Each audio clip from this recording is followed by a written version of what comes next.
vary depending upon the base zone. So if you're in a zone that only allows 1 unit per 60 acres, you're going to have a very large project. You know, if you want to really, even if you want to cluster 10 homes, it's 600 acres. But if you cluster those 10 homes, say on 100, so there are 10 10-acre lots, and the remaining 500 acres is left in open space, to me, that's an advantage to the county. Absolutely. So why not just have a clustering ordinance? Well, that's what this is essentially intended what this to be. does. It's intended, and I haven't read all of this in detail, although I think I saw some of the earlier drafts and saw some of those. I've worked with them in numerous jurisdictions. I'm not aware of any jurisdiction that doesn't have one, except us, and we had some, apparently what people perceived as bad experiences with previous ones, although I live in one of those subdivisions, and I think it's intelligently designed. It allows clustering, it allows a variety of housing types, and it has open space. And there are some neighborhoods in it where people look into other backyards and others where we don't at all. Everybody looks out on to open space. And you know, those products vary by price type, and it allows different families with different circumstances to move in and enjoy the opportunity to have housing in the county. So that's why I like them. I think it gives flexibility. There are trail systems. In fact, if you look at our trail plan and look at where the existing trails are in the county, the vast majority of them are within the planned unit developments. And at least where in my end of the county, people enjoy riding on those trails.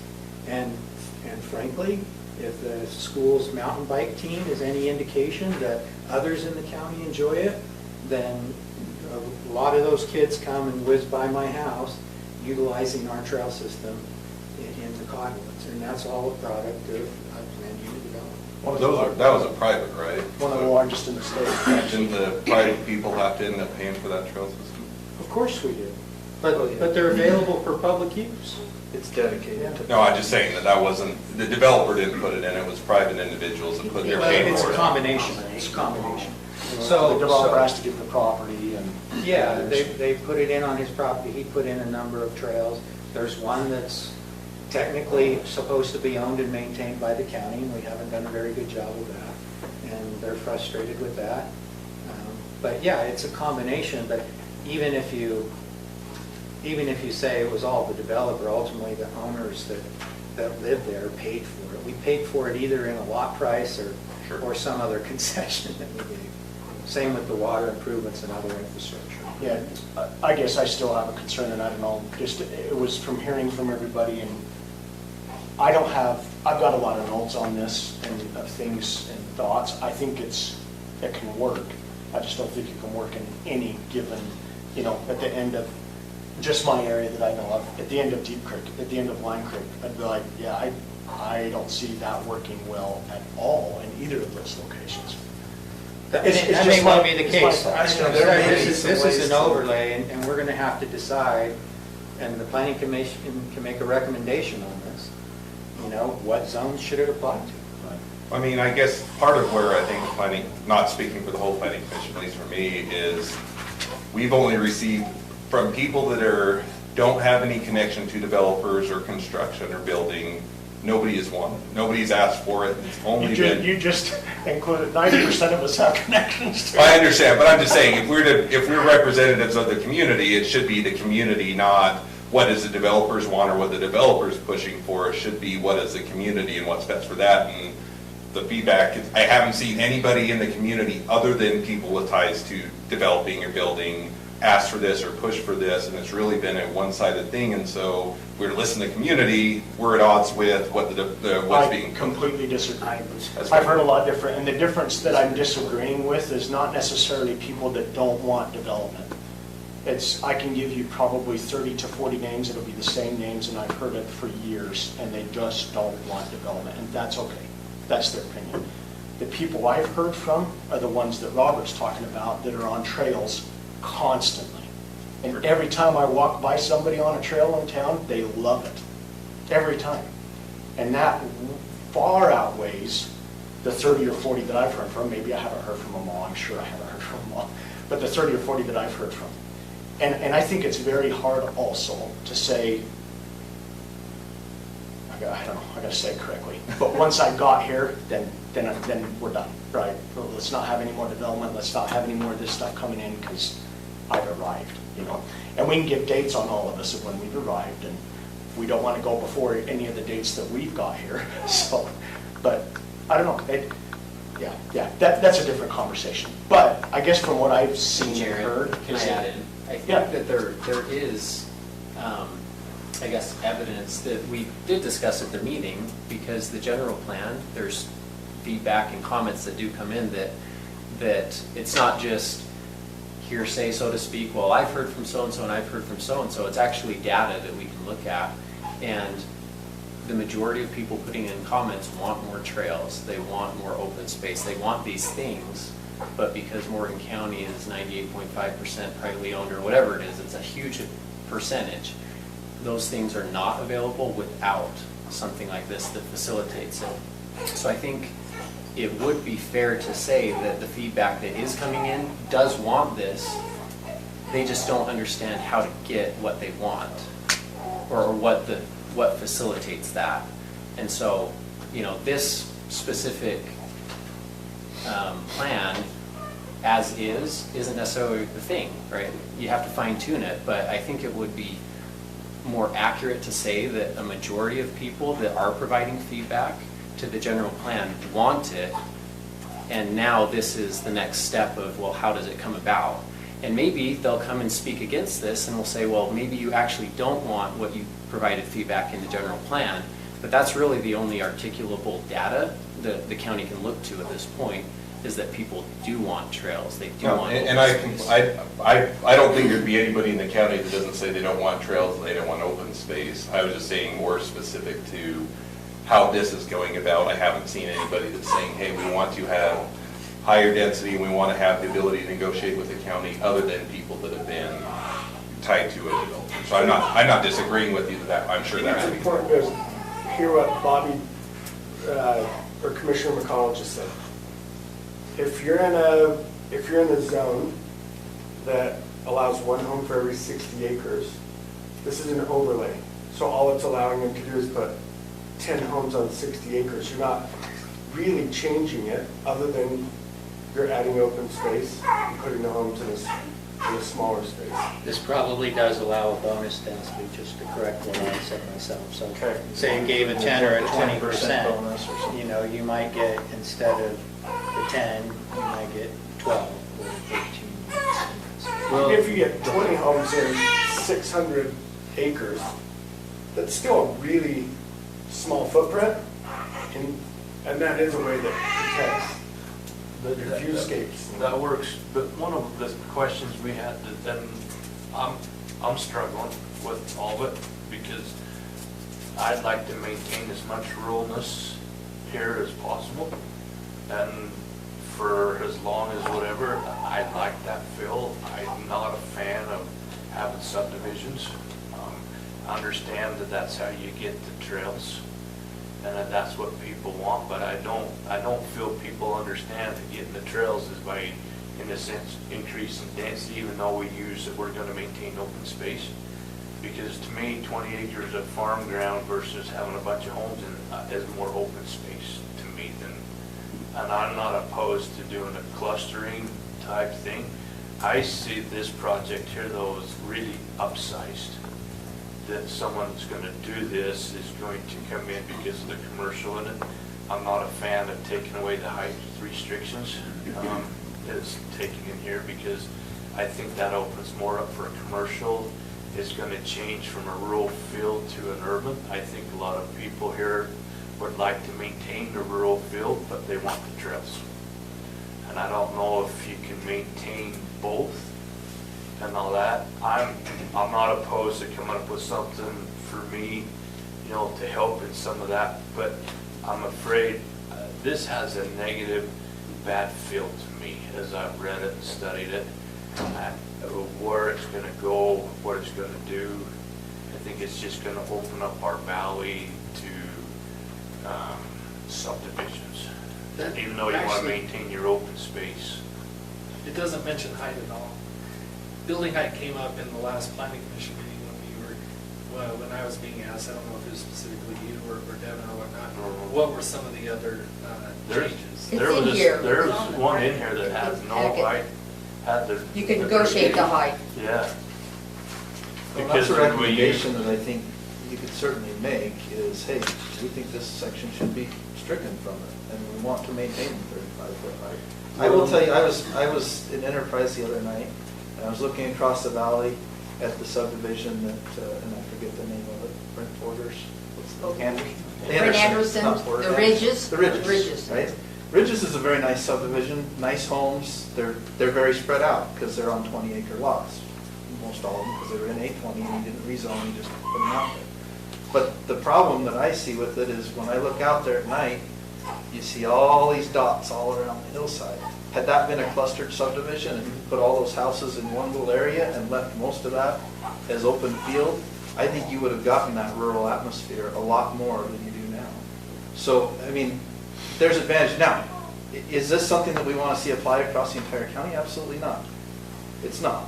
You know, there's certain areas where I think it's appropriate, and we could come up with a lot of criteria for that. Maybe it has to be within so many feet of an existing collector road, not just a side road. So Morgan Valley Drive, Old Highway Road, a major road, right? Maybe it has to be in certain zoning. Maybe it can only be applied, you know, if you're within so far from the F1 zoning or the MU 160 zoning, you know, to try to keep it out of the foothills. There's a lot of criteria we could apply. I think one of the concerns that's at least been brought up is that, so let's say we approve high density, it's a negotiation, so they say we'll have so much open space. 3 or 4 or 5 years down the road, they come right back and say, hey, now we want to use this open space to change it, and we're going to come reapply. And so all that negotiation, you end up with high density and development rather than keeping open spaces or trails or other things, because there isn't anything to stop them from just coming and trying to further negotiate or. So there is something to stop it. And I would point right back to the PRUDs that we had in the past. So that ordinance went away over a decade ago. Sure. And we have had folks come in and want to make changes to those PRUDs, and we set some criteria for that. It's fairly rigid. They haven't been, none of them, to my knowledge, have been allowed to do any additional development on an open space. So you could look at, for example, on Trappers Loop, Trappers Point subdivision. That was a PRUD. So they own a whole bunch of property past the homes that's all common space, and the homes are clustered in one area. Nobody's been able to build in that common space. They haven't developed the common space. I don't know of any PRUD in the county where that's happened. But I don't think any I of them think- are developed to their full unit capacity. I don't think they are either, because they typically want X number of units, and then when they actually get down to it, they realize they won't Usually fit they're it. the same process. But But I'm agreeing So- with an earlier point on Devin, what he made also though, is that if you ask anybody in the county, do you want higher density in the county? It's an easy answer. There's not, I don't think there'll be one person that says, oh yeah, I would love higher density. Yeah. Well, I want some. Well, I'm your one. And I'll tell you what, you guys are focused on planning. That's what you're supposed to be focused on. I would say that a plan unit development also results in better planning, because the county doesn't do any planning. I mean, with all due respect, we do the land use and the zoning, we establish zones in particular areas. That's still very broad brush. When it comes down to the details of putting a project together, we don't do that. We don't have the resources to do a project. We frankly don't even have the resources to plan a project.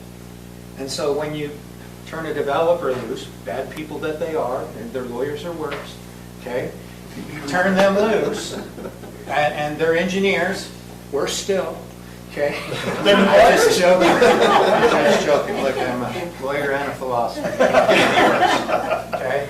So they actually come up with concepts, I think, that work, and yeah, is there a trade-off in some density? Absolutely. Is it generally a good trade? Yes, from my perspective. Now, that's on the planning side. But as a county commissioner, we have to be responsible for other things. And I've been on the phone with the governor's office, where he's talked about the lack of response by communities principally talking about the Wasatch Front, but I easily commute to the Wasatch Front every morning, okay? That will not do anything in terms of affordable housing other than talk about it. And they don't want it in their communities. And if you came up here, we'd probably say the same thing. No, we don't want that affordable housing in our community, because what does that typically mean? It means higher density. And if I've ever, I know there's legislators who are prone to take away land use controls from local jurisdictions, but I've never heard the governor say it until that meeting. And they asked him, what do you think about local land use controls? I'm a big fan of local land use control, except when it comes to the last issue that we were talking about, affordable housing. And that's because it doesn't get done on a multi-jurisdictional basis. And so it creates a problem. And I look, as my responsibility is looking out for the long-term interest of the community. And that includes, from my perspective, providing housing opportunities for the children that we all decided to have and raise. And not only after they're making $300,000 a year. So to me, that's something that you guys are rightfully focused on planning, but as a commissioner, I can't be focused solely on that. And this is a planning tool that helps advance some of those things, both in terms of actual planning of development and in terms of potentially getting more affordable houses in the county. I don't know how successful we'll be with that. Maybe there's a developer that really wants to come in and do an affordable project up here, and income limit restricted. And if that were the case, they might try to come in under this and do it. And if they did, I would be supporting, because we don't have anything that's affordable. But my problem with it, and I struggle with this, is I firmly believe that there is no such thing as affordable housing. You don't believe what? You'll have to explain what you And the mean. reason why I say that, you look at the prices, you look at these little townhomes, whatever you come over here, how much they wanted for those, for people to move into. They were $220,000, because I was. They were that low? Yeah, it was started at 220. They're up, they got up as much as 400 or more. But And I The just, high water mark ended up at 420. Yeah, but so- do you believe that that's a supply and demand issue? my, Do you believe, maybe not exclusively, but do you think that supply and demand leads to, if you reduce the supply of housing, it generally increases the price? Sure, I mean, if we build a whole bunch of high-rise buildings here, will it increase the demand? I think so. Does it mean that that's what everybody wants? I don't think so. I mean, Who it, says we're gonna have high no, I'm saying that supply versus And demand. that's what I'm hoping you guys will come up with, is not to let us put in a high rise. I don't want to see a No, high rise. no, I'm not disagreeing, I'm just simply saying if it was a supply versus demand, I want if I put in a high rise, that increases a lot of demand and makes it so that the costs go down. Doesn't mean it's what we want, just because we could do it. Can I make a point though to those, you're talking about Riverstone townhomes. I don't know. They're behind Tractor Supply, right? Yeah.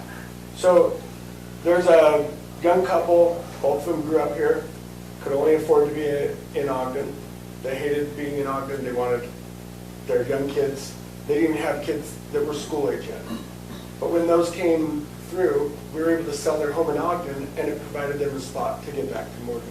Because prior to those townhomes coming in, there was no way for them to live in Morgan. But let me ask one question. Why did they want to move from Ogden to Morgan?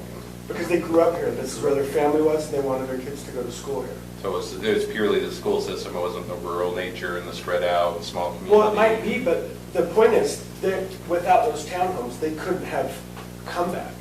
No, I get it. Right? What And my so- point was just, if you make it in Ogden, then they no longer want to move back. I understand. None of us, I think it's fair to say, not a single one of us wants this to turn into Ogden, at all. I think that's pretty easy to say.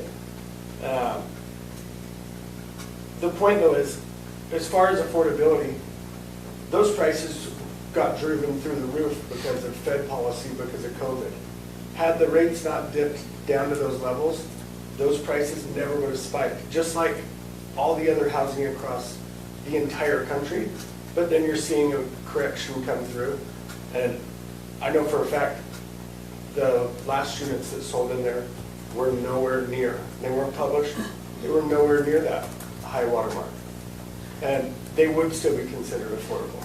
Well, frankly, affordable is not just, in my mind, it's not just the young couple trying to get into a home, it's also our older population. Absolutely. Our elderly population who, they can't deal with a house on 5 acres anymore. You know, they can't get out and take care of the garden like they used to. They want to stay in the community. Well, we have a little tiny development for that over here by the bowling alley. River right? Cove, and those sell, the minute one comes available, Absolutely, it's gone. because it's somewhat affordable. They can sell their home on 5 acres, buy one of those for a lot less, and stay in the community. So, I mean, I think there's a place for it. That doesn't mean, 100%. I don't think anybody's advocating, hey, we want affordable housing across the whole community either. There's No. certain places where I think it belongs. In our town centers, that's where it belongs. You can't put affordable housing out in the middle of Milton or Peterson or Croydon and have it really be successful. It needs to be near our town centers. So, but that's what I would like to see, is if we spent some time on it, because in our last meeting, we was told that you guys wanted to have a recommendation one way or the other at that meeting.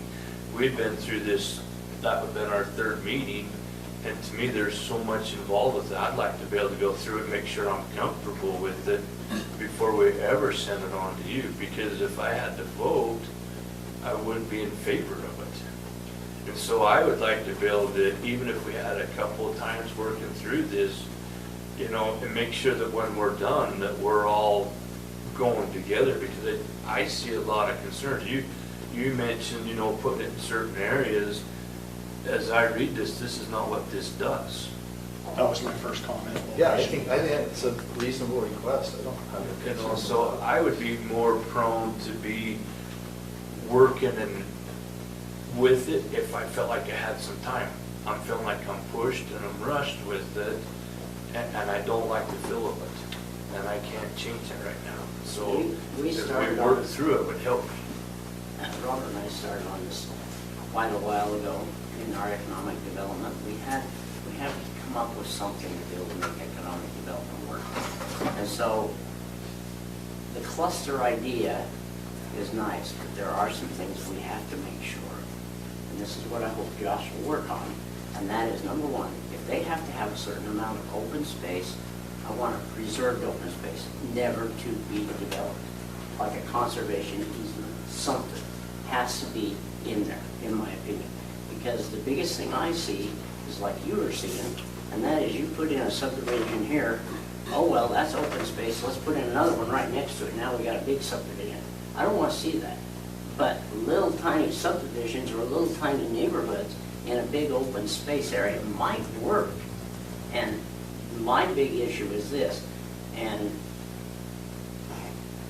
a comment was made in your meeting, last meeting, that said, where's the issue? Okay? The issue is not today. The issue is in the future. If we don't plan now, I mean, the issue is a problem or will become a problem. So now we've got issue equals problem. What we need to do is start taking care of that potential issue and problem for the future. If we hadn't done that with the flooding this year, we would have been hurt. But we prepared, and now guess what happens? We take all that sand we put out, and now we're dumping it at the fairgrounds because we didn't need it as much as what we thought or what we planned. You were here in '84, and in '84 that was pretty bad, but we weren't prepared for it. This year we were prepared. It wasn't an issue, but we saw the issue or the problem coming about. And so my whole goal in this, and I love the rural too, trust me, I do, and I want it to stay that way as much as I can. But the problem is we got to take care of that future vision, not vision, but that future potential of what's going to happen, because we're having pressure. We're having pressure from the other side, from the Summit County side, from the Weaver County, Ogden Valley side, Salt Lake City side. We're having pressure in everything that we're doing right now. And what we've got to, I mean, they're going to push us out if we don't do some proper planning. And if we don't do that planning now, in 10 years, 20 years, 30 years from now, somebody else in a different commission is going to come along and say, hey, let's just open the gates and let them come. Well, that's not what we want. We want to keep it rural, but let's have a plan. Let's get a plan now. And with your help, and with whoever else's help we need and your help, you know, we can get that plan. But we need to make sure that Morgan County is planned and not willy-nilly. If that's the case, then that needs to be non-negotiable. Then, well, if you do that, I guess you can do that, but then, as Because he if you have said, negotiations, then it doesn't matter, like, it depends on the commission, just like you were saying. So if we want to have a better Yes, but it's plan. within certain parameters, and that's the key. This is the parameters that you set. And you say, these things are negotiable. Doesn't mean everything is, but certain things are. You agree to cluster, then we'll negotiate with you on the number of units you get. But the parameter is you only get up to 10% more, or 5% more, whatever it That's- is. Those parameters aren't in here. That's what I'm saying, that's what needs to be, that's what we want to see. That's what needs to be added. That's why we're making notes to this, for sure. And you can make different density increases depending upon different things. So if you wanted to promote affordable housing, even over and above open space and trails, you can get a higher density bonus for affordability covenants. So what things are negotiable? Like what things we want to be negotiable? Clustering? Well, you're gonna have Yeah. density, that's gonna be negotiable. I think the amenities, the things the developer is going to do is a negotiation. I mean, I get all that. I guess part of what my concern is how quick are we needing to have it? And I know that we need to do it, but is it something that's gotta be done, you know, Thursday night at our meeting? Do we have a month, the time we can work on a little bit and then get back with the county commission and have a draft to you and then fine tune it so before it ever comes to us for approval that we're working together on it? That's where I'm struggling. Well, I'm open, look, I'm open to giving you a reasonable amount of time to make your reasonable recommendations. That's what you're there for, and that's what I want to hear. that's right. What I don't want to hear is we don't want to send it forward because we just don't want it to be done. You can disagree with it. You can send it forward with a complete negative recommendation and say, this is how we would do it, but we wouldn't do it at all. Well, You can do that if you want. And if that takes you until the second meeting in July, that's fine. My observation August. from being on the planning commission, I've been here for a little bit now, that by the time we've generally gotten done with it, all members have been on board with it, whatever we've done. We've hashed it out, we've worked at it enough. And even though there may be some parts that you're not comfortable with, whatever, but the majority of it, you're fine. And so I think over a period of time, working at it the right way, that you could get a positive recommendation from the planning commission to you. Right now, if you went with what's here, there's gonna be a few that'll be with a negative recommendation, and we haven't gained anything. That's where I'm struggling. And that's why I think if we had time that you guys was permissible with it, where we could work through it, and then you would, you know, maybe another meeting, that we could get this to where everybody's on board and with it. But right now, I just see it kind of a What fight. I'd like to see you do as a board is to work on it. Just plain work on it. Because we've been waiting for 2 years. Well, they haven't had it for 2 years. And they haven't had it. Let me explain that. We've been wanting it for 2 years, but it hasn't been brought to you guys 2 years ago. Okay, we've been discussing it, and we need to, you know, but what we want you to do, and I mean, Josh has been overloaded with stuff. And, you know, finally, this one got on the, you know, on the drawing board. And so what I want it to do is be drawn correctly, so that way everybody can agree with it, including us, and especially you guys. And then it comes to us, and guess what we have to do? Stamp it and go on. So we didn't get, I think I got a pretty good set from Debbie and then a little bit from Devin, but we asked for comments on this. I feel like I want to reverse it. If we're going to give you guys a month, I made a lot of comments on this, I want to give them to you guys. As you guys are working through it, say, hey, here's all the items I see. I think that'd be great. That'd be great. I think so too, because that was part of why we wanted to meet. We wanted to know where you guys are at, what your thought process was. what We the assumed this is the reasons are. document you wanted. That's Right. what we got the impression, that this was given, this is what you wanted. We didn't see it before it went to you, to my knowledge. Well, yes, we did. I'm We sorry. saw it a We long did. time But we ago. didn't, we didn't But I go through. didn't, well, to be honest, I didn't make comments on it. Yeah, we did not. Okay, our Yeah, question was, this so- is what you wanted. Yeah, that's, we got conveyed a bit, or at least, or somewhere got crosswise and thought that So this that's was. what We inferred that, I don't know. Just work on it. I'm Well- asking you, just work on it. Well, maybe we can help them also That's by right. saying, Yeah, and let's- maybe Give some us of the some comments input. are, I don't have any, but I also Yeah. think it's super helpful just to hear how much on the same page you guys are that most of us, I think, are. Right. And I don't want to have it so strict that it has to be mandatory. Because if there was a piece of ground I want to develop, I want some flexibility, some different choices that I can use. I don't have any anymore. But, if I did, I want to be able to have some flexibility of different kinds and styles, whatever it might be that preserves open space. Jerry? That's why my don't- big Why don't you have your comments go to Josh, and then Josh can filter through them, maybe fix a couple of them, and then bring the ones that maybe need to be addressed to the planning I'll commission. take them. Rather than Send it having straight. everything. Yeah. why did he nominate you, Larry? Short stick. He figured your comments need to be fixed, it sounds. Wow! But it is interesting, the comment you made, Blaine, because I probably have 4 different or 5 different comments on, we have a little phrase, and I'm going, oh, okay, what exactly does this mean? Coming back to the definition of what are we restricting and why, and what's our thought processes, and why do we want to, there's a few things. I just think it would be valuable to have the planning commission have very set things that they can spend time on. Instead of having 100 things, maybe Josh can get it down to 20 things, and then you have all that good dialogue. It's only 10 pages Yeah. long. Yeah. Well, I got think 50 with your ultimately, rule here in a minute. ultimately, and commissioners, tell me if I'm wrong in saying this, if any of you disagree. I think the goal here is to have an ordinance that allows some flexibility. How we get there, I don't think any of us have a whole lot of concern as to how we get there necessarily. But we'd like some good input from you who have some experience and done a little work in planning. And look, I've been in your shoes. I spent 6 years on the planning commission, and there were several items that the county commission sent to the planning commission and said, we want you to work on this. And some of those I didn't agree with. I didn't want to do. And we had that discussion. Well, we don't really want to do this. And in the end, I said, it doesn't matter whether I want to do this or not.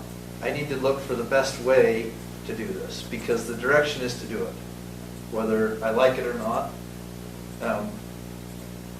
The planning commission serves on behalf of the county commission. You're appointed. You're not elected by the people. So you represent an area, but you don't actually represent people because you're not elected by the people. And that's okay, but what I'm saying is use your knowledge and expertise that you have in this and give us some ideas here. And if you don't like it, that's okay. Let's come up with something that you do like. I don't want to put the rest of the commissioners on the hot seat, but I'll have my comments to you guys within a week. Well, sorry, to Josh to give to you guys. So the problem that we're trying to fix is provide flexibility. Flexibility and open space. I don't think there's a problem. I think what we're trying to do is what's the benefits of moving forward with something like this? Not that, I don't think there's. But this is for mixed-use developments. Right now, we're all just talking about clustering of residential, and that's the PRUD. We need maybe 2 tools. This can be used in the town center, in Mountain Green, where you have mixed uses.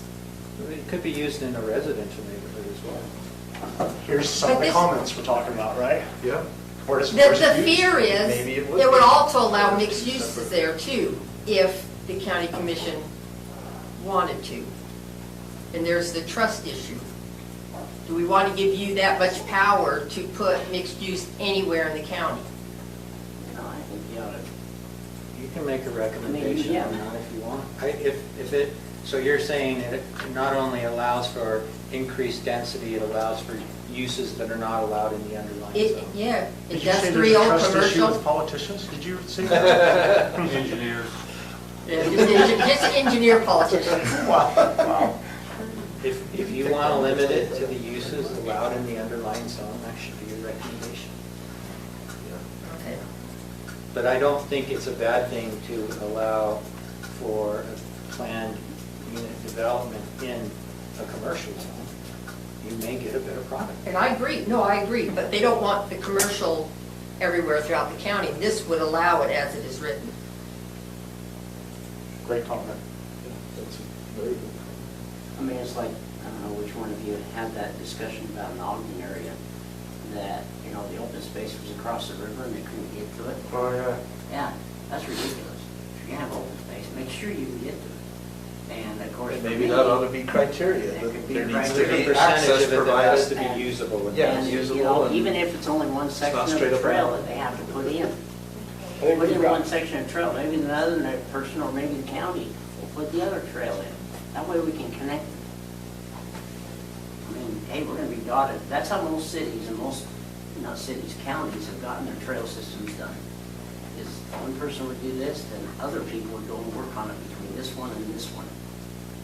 And they get this whole trail system done. And I don't think that the county's current zoning ordinance provides for a high level of sophisticated planning. I mean, you guys, it's essentially tunnel zone down the main roads, and frankly, if you drive those roads, Most of the built out. it's kind of hard to see the open Kind of space is that's a behind I don't like it. I get a better view of the open space on Morgan Valley Drive going down the interstate than I do going down Morgan Valley Drive. Now, I can slow down and I can peer through the homes and see that. And frankly, the best solution for density issues are trees. I mean, if you're in different parts of the country where they have much more vegetation, you're driving past the Home Depot, it's 60 yards away from you and you can't see it. And that feels as open and rural as the field that's 30 yards on the other side of the tree, on the other side of the freeway that you can't see either.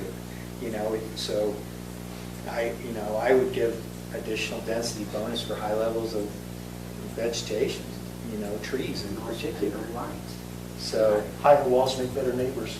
well, walls don't make the Tall best line, neighbors, build it, they'll be- but I do like the natural, I mean, even if you go to the clustered neighborhood that I live in and you look up the street, now that most of the homes have been on there for 10 years, some of them only 4 or 5, and you see as the trees have grown up, if I look right down the center of the road, I can see the homes up on top and the cul-de-sac above, but most of the other homes are being obscured by the vegetation in the front yard. Now, I'm looking at a road, so I'm not saying that looks particularly rural per se, but it does mitigate, what you're looking at. You're not just looking at blocks of structures, and over time, that happens.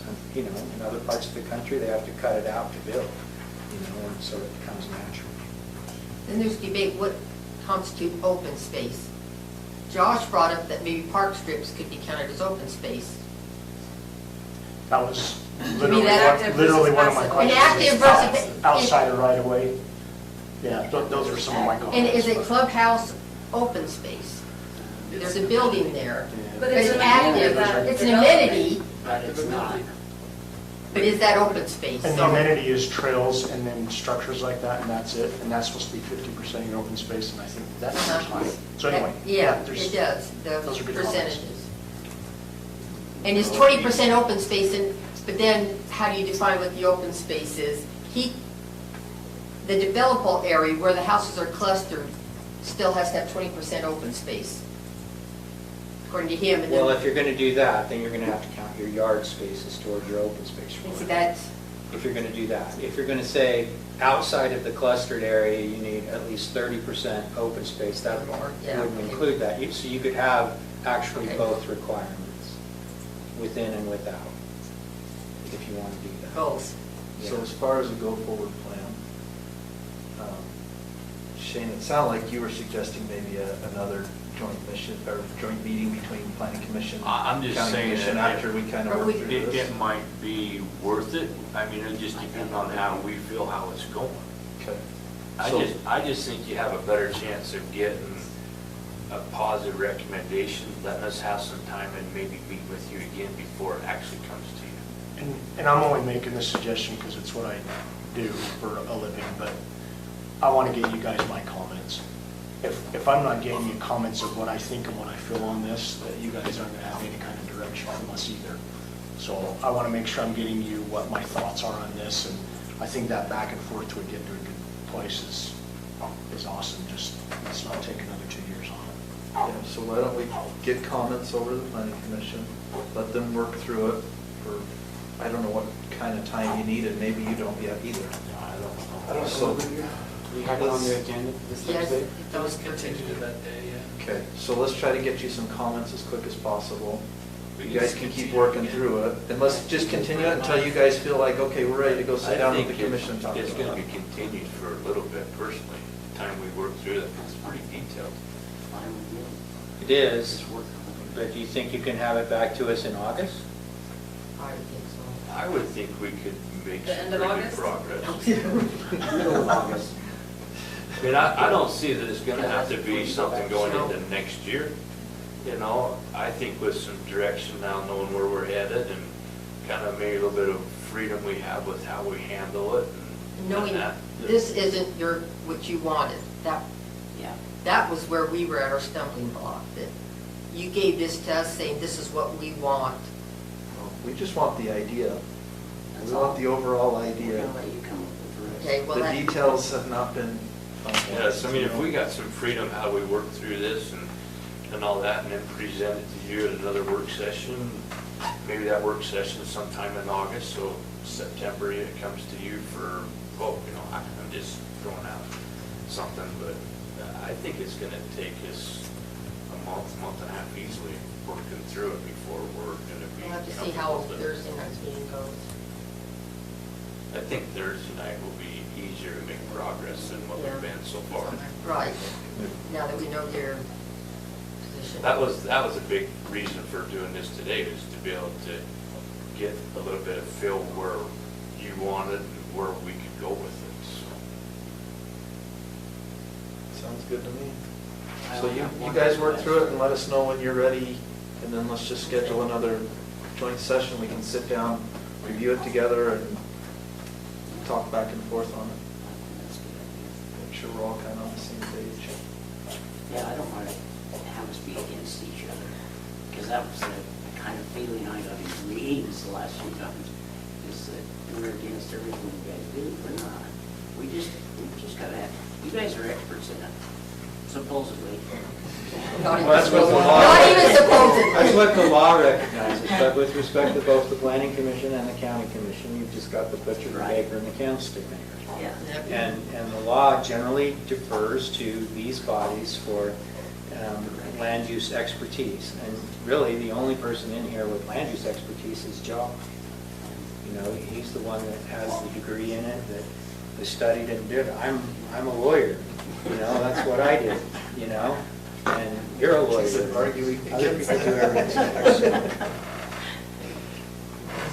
But, and when I disagree with you, it's because I'm looking at a wide variety of different things, and I don't expect you to agree with me every time. Well, that's the way it And, is. yeah, I expect and by you the to way, agree it's with fine, you every it's time. fine to disagree. It I really is. think That's- we need to that's do a how- better job at identifying our findings when we send you the information, so you know why the planning commission came to that decision. I don't think our position is always represented the best way, so we need to do better. You probably see that sitting in both meetings. Well, I do. during the Okay, for comments. example, the two rezones, the Rich and the Crouch. The reason the Crouch went is it didn't change their density. That rezone, they still had the capacity to divide, make two lots with the existing zoning. The rezone didn't change that at all, it just changed the setbacks. So that's why the planning commission felt okay there. So, but we didn't convey that to you, so, and in your meeting, it appeared that we were being arbitrary in our decision. So I will just, this is probably no secret. I disagree with the proposition that by moving in first, I somehow gained control over my neighbor's property.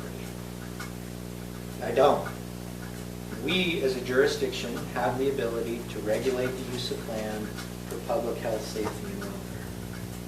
But I, as a neighbor, don't have the ability to tell my neighbor that they ought to limit their use of their zone consistent with my wishes for as long as I live here. And if you you told me that as a property owner, I'd tell you to go bounce, you know?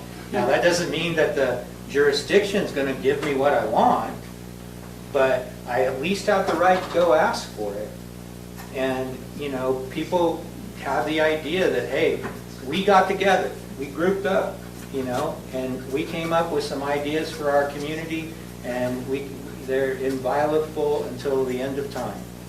And I'm like, no, it's not gonna work, and I frankly think if we act that way as a county, we're gonna have increased reductions of our land use jurisdiction over time. Now, it's possible that the legislature will change over time. Like I said, I was surprised when the governor said what he said, you know, because I've never heard it from the executive before. But, you know, it isn't, it's the same story I've told all the time about my wife and Jack McKee's property across the street in South Jordan. He raised those big draft horses for the pulling competitions. And she's like, how long do you think he'll keep it like that? And I said, till Jack's dead. When Jack dies, then his kids will not be able to agree as to, because none of them are out there helping him with those horses. They won't be able to agree what to do with the land. It'll be sold to a developer, and it's already zoned for single-family residential, so it'll look just like ours, you know? And I said, if you want to control it, you're going to have to make more money in your part-time job so that we can go buy it, because that's the only way to control it. I've always been pro-property rights. People ask us, what do you think about Wasatch Peaks as your neighbors? And Randy always says that property came up for sale twice since we lived here, and we didn't buy it either time. So we really don't have a say, because we believe in property rights, so. Well, and I think that was a great trade for the county. Yeah. I mean, it's a lot of units, if they all get constructed, spread out over 13,000 acres. And if that takes that balance of that property off the market for the next 70, 80, 90, or 100 years, that's a win. Now, I don't know, in 2072, you know, if there's still a county commission here, and something else is proposed on Wasatch Peaks open space because it makes sense for the people of 2072, I hope they do the right thing, whatever that is. You'll be applauding them wherever you are. Yeah. So, anyway, those are my thoughts on it, and I know other people disagree, and it's not the most popular position in the county, but I've never said anything different, so. Well, we definitely appreciate your time, and thanks for coming. I know it's kind of early. It's when we have our opportunity to do work sessions before our meeting, so thank you you probably have to leave work early, and thank you for taking the time. Not only that, thanks for taking the time every other Tuesday or Thursday to meet. I know it takes a lot of time.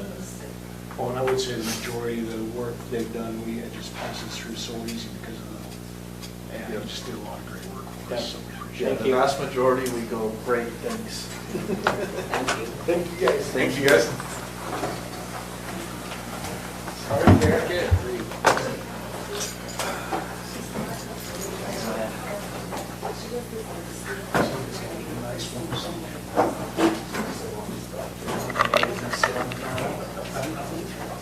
See ya. Thank you. See ya.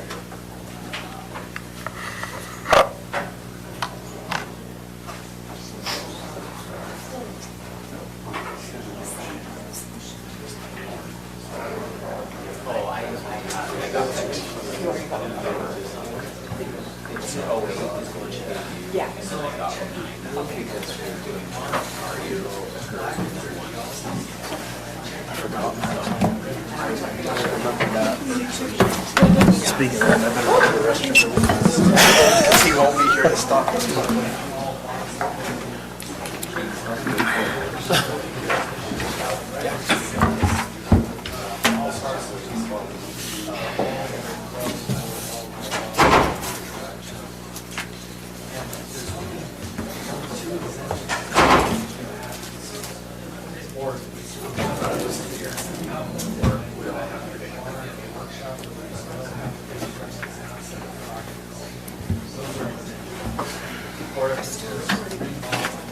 Still recording? Hey, don't. Keep recording, I don't care. I just don't want to have to wear those very often. structures, they're required for that.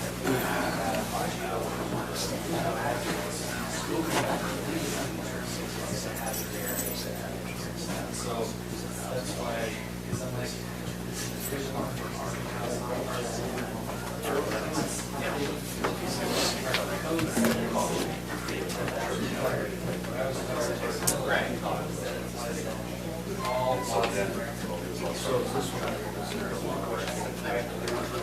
So I can leave it with you and you might do it tonight, or should I leave it with my team?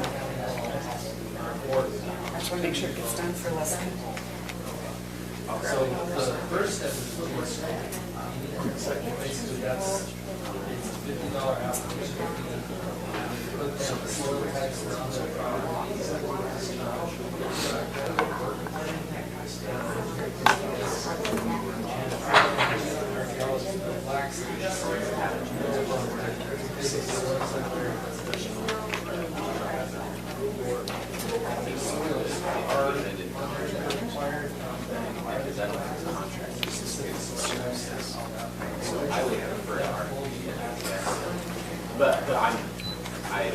You're safe so far?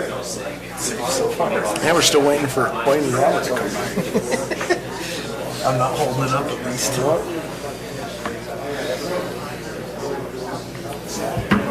That was good and constructive. I like that. That was. So I had a kidney stone over the weekend. Oh, jeez. I don't know if it's done. What's that? But if I start to squirm and then get up and leave, that's because I'm having an attack. That's miserable. Everything okay? I've got a kidney stone. Oh, I've never had them before. It's my first. They're delightful. I've heard. Well, if he starts beating on you, Mike, I'm just going to let it happen because he's in pain. So he's getting out his frustration.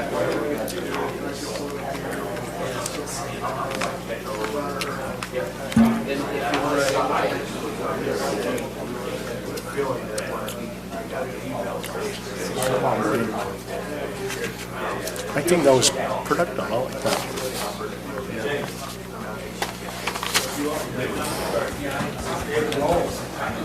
Did you want any cheesecake tonight? All right.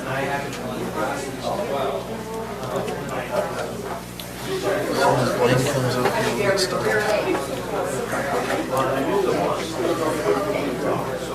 I gotta start the meeting, so you better just sit down. Enjoy. It's going to be the most boring meeting you've ever been in. I think you should just encourage your father to move through the agenda quick. There you go. All right. We will move as quickly as possible. No, go sit down. Go sit down.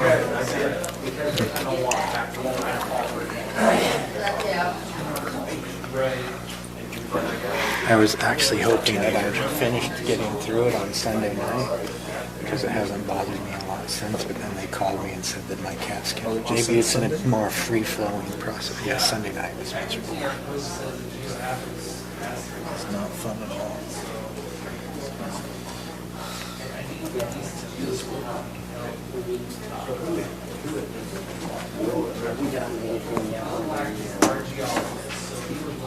Okay, we're going to go ahead and get started here.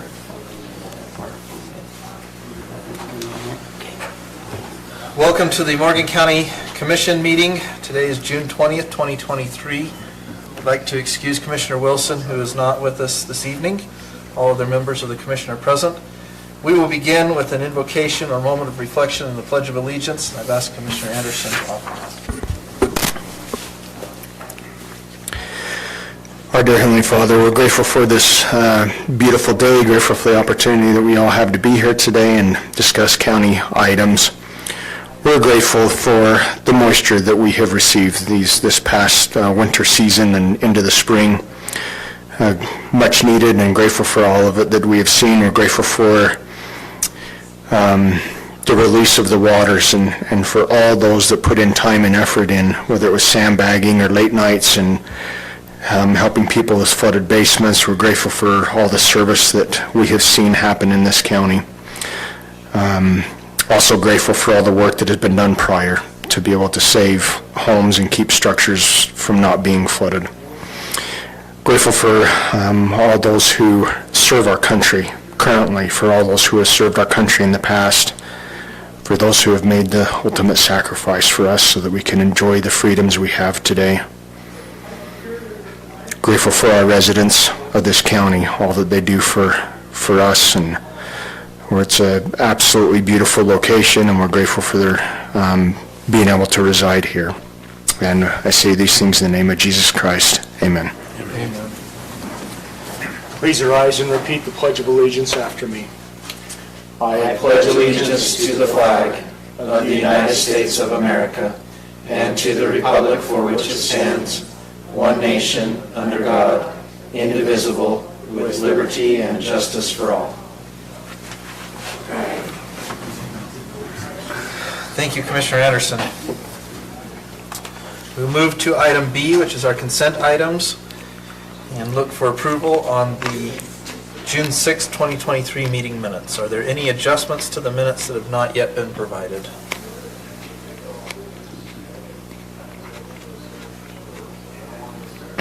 I'll make a motion to approve the June 6 meeting minutes. Second. We have a motion and a second to approve the meeting minutes from June 6th. All those in favor? Aye. Any opposed? Motion passes. Item C, declarations of conflict of interest from any commissioners on any agenda items. I think I will declare conflict of interest with respect to the Nettleton concept plan. I don't have an interest in the project, but my client's involved in litigation against the Nettletons, so I don't want to have that interfere with the decision there. Okay, thank you. Okay, we'll move to item D, which is our public comment period. This is an opportunity for the public to address the commission on any matters. We do have one public hearing this evening, which is item G, the Live Work Dwelling Unit Text Amendment. So we'll take public comment for that item later on in the meeting, but if there's any other public comment, now is your time.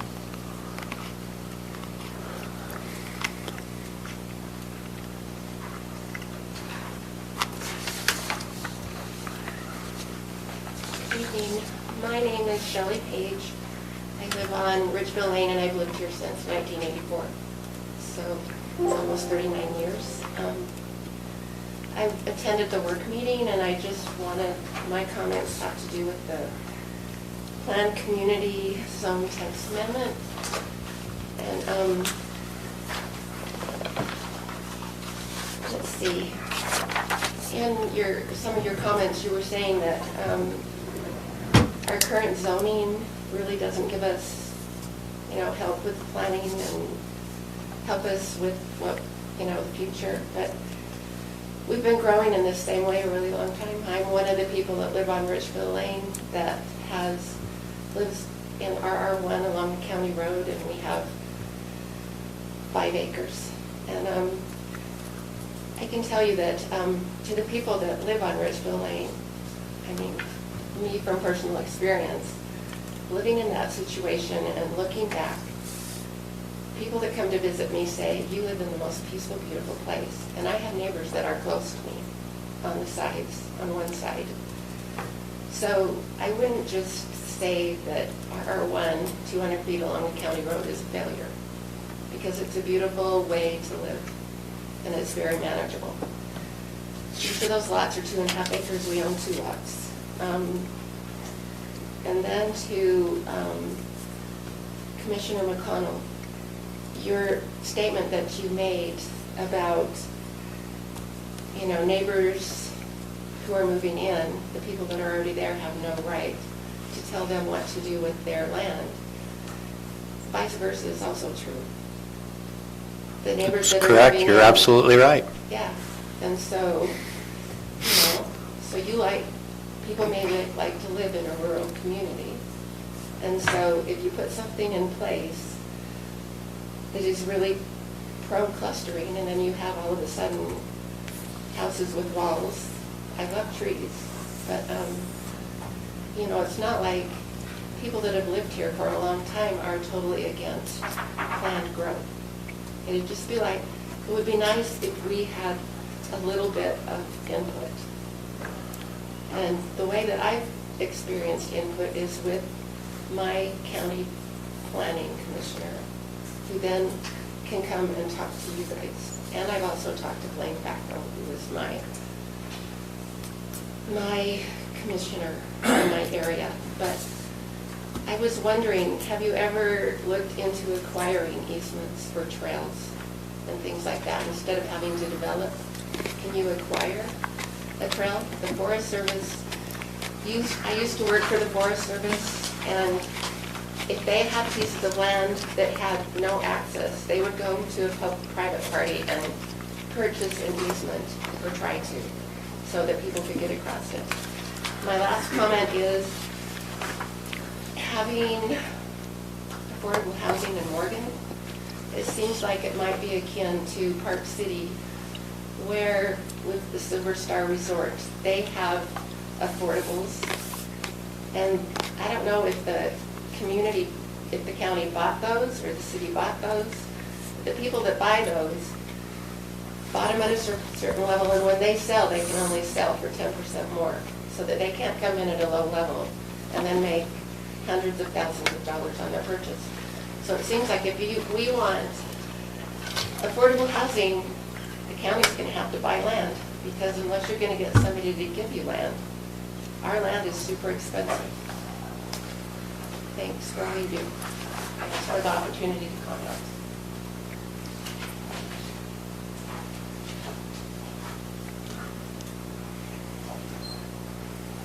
Okay, thank you. Seeing no further public comment, we'll move to item E, our presentations. We'll start with Mr. Cohen with the Weaver Morgan Health Department. Good evening, Commissioners. Brian Cowan, I'm the Executive Director of the Weaver Morgan Health Department. And we're here tonight to present to you our updated community health assessment. This is a tool we use at the Health Department to help us strategically plan our interventions in our communities and make sure that we're doing programs that are beneficial and needed in that process. And over the years, we've tried to make the data sets and the information we use at the Health Department to put this assessment together more available to the public. So I brought with me this evening Lori Butters from the Health Department. She's our Public Information Officer. And Kristen Kingston, which is our department's informaticist, to give you a quick view of our community health assessment, how you access it, the information that's available for you to use, and also kind of talk a little bit about things we can do to help disseminate that information in the process. So with that, I'll let Lori. So thanks for letting us share our message. This is, if you hang around health department people long enough, you'll hear us talk about the CHAW. And that's our community health assessment in parlance with that. This is something we've started and it's evolved over the years. Our first one was in 2015, and that was done with some very kind of rudimentary meetings where we met with people locally, and then we did kind of our own local research using like census data, the state available health data that talks about things like drinking and things like deaths and what causes deaths in our community. Very, very rudimentary. If you see our first one, in 2017 we partnered with a provider that has over 40 databases that looks at things like census, CDC, USDA, EPA, HUD, FCC, and 38 more, or whatever that comes with that. These are all publicly available. We can add to it with our own data or any state material that we have available to us. This is automatically updated as it's updated annually through like the state health department, things like that. This will automatically pick it up, so it saves us a little time in there. And then, why would we want to do this? It develops our community health improvement plans. It helps us, gives us, tell our story of the key health characteristics of our communities and where we live. And it helps us identify needs. That way we can focus our services, we can reach out to partners, and we're not repeating services. We're saving tax dollars by working together and knowing where we can focus our energies. And it also helps us to know what federal grants, if we're in need of, to go after to kind of help our community improve their health. I wanted to give you kind of an example of what we've done. We were able to use this database recently to help our emergency responders look at geographic areas for landslides or earthquake damage. And we were able to look at it from a point of view of how many disabled people live there, how many people might not have a car, how many people might speak a different language, and or not have internet. So we can focus our services. We can know, whose door we need to knock on, where we need to take a bus to help people, where we can, go work with the senior centers or go work with the local faith-based community to help, get information out or help people with things that they might need from the health department. And so I'm going to turn Kristen has actually compiled and recently updated our community health assessment. And so you'll be able to see how you can use it. And we hope that if you have questions, we can be a resource to you guys as you're looking for things. If you have a question or something, we'd be able to kind of drill down and find that. Kristen's going to show you some of those ways we can do that. All right, I'm going to just show you some of the topics that we decided to include in our updated community health assessment. This update, we have an Our Story section, understanding livability, causes of mortality, behavioral health, environmental health, preventative health care, and health equity. Now within each of these sections, we also have a lot of subtopics. So for example, under Our Story, we have a new addition to our CHAW called Impact of COVID-19 on Our Community. And then a section that we've always had, and we decided to include it in our Understanding Livability section, is this family and social support for women and infants, which talks about maternal and child health. So there are a lot of different topics, and if you guys believe that this could be useful in your work and you have trouble locating a topic, please feel free to reach out to us. I'm just going to show you a few examples of some different types of data that you can look for. When you're navigating through this dashboard, you'll come across many different data visualizations ranging from bar charts, time series, callouts, maps, and more. In any of the data visualizations that you can see, you can actually export it and save it for your own personal use by just going to the top right of the data visualization, and you can export it either as a CSV or a PNG. Now also when navigating through our community health assessment, you'll see these meter icons. We've kind of used the color, a meter icon in the color green will indicate that our health district or county is performing better than the state of Utah. If you see the color orange, the orange indicates that our health district or county needs improvement in comparison to the state of Utah. And that would look like something like this.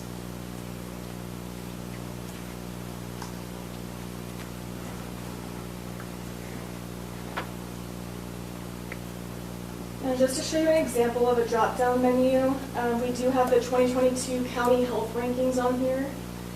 For health outcomes ranked by county, Morgan County ranked #1 out of 28. And then for health factors ranked by county, Morgan County ranked as #2. And this data source right here, they just recently released the 2023 county health rankings, so we will be updating that shortly. So be sure to regularly check back for regular data updates within this CHA. So this is just how you would navigate that drop-down menu going between health outcomes and health factors. Number 2. Weren't we last year number 4? We were number 4 in the country. Oh, number 4 in the country, This is okay. 2 in the state, right? So this is number 2 in the state. So between 2021 and 2022, Morgan County moved from number 2 to number 1 for health outcomes, and then for health factors, they remained at number 2. And then if you were to go to, there's a link provided within that section that will kind of take you to the direct website where that information comes from, and it'll explain all the different health indicators that go into health outcomes and health factors.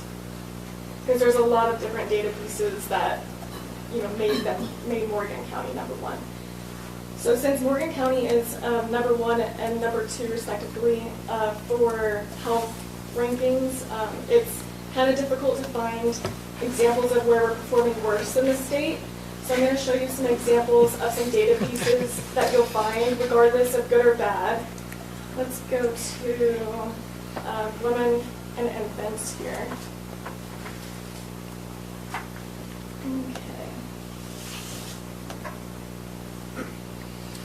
Okay, I just wanted to show you this as an example of a data piece here.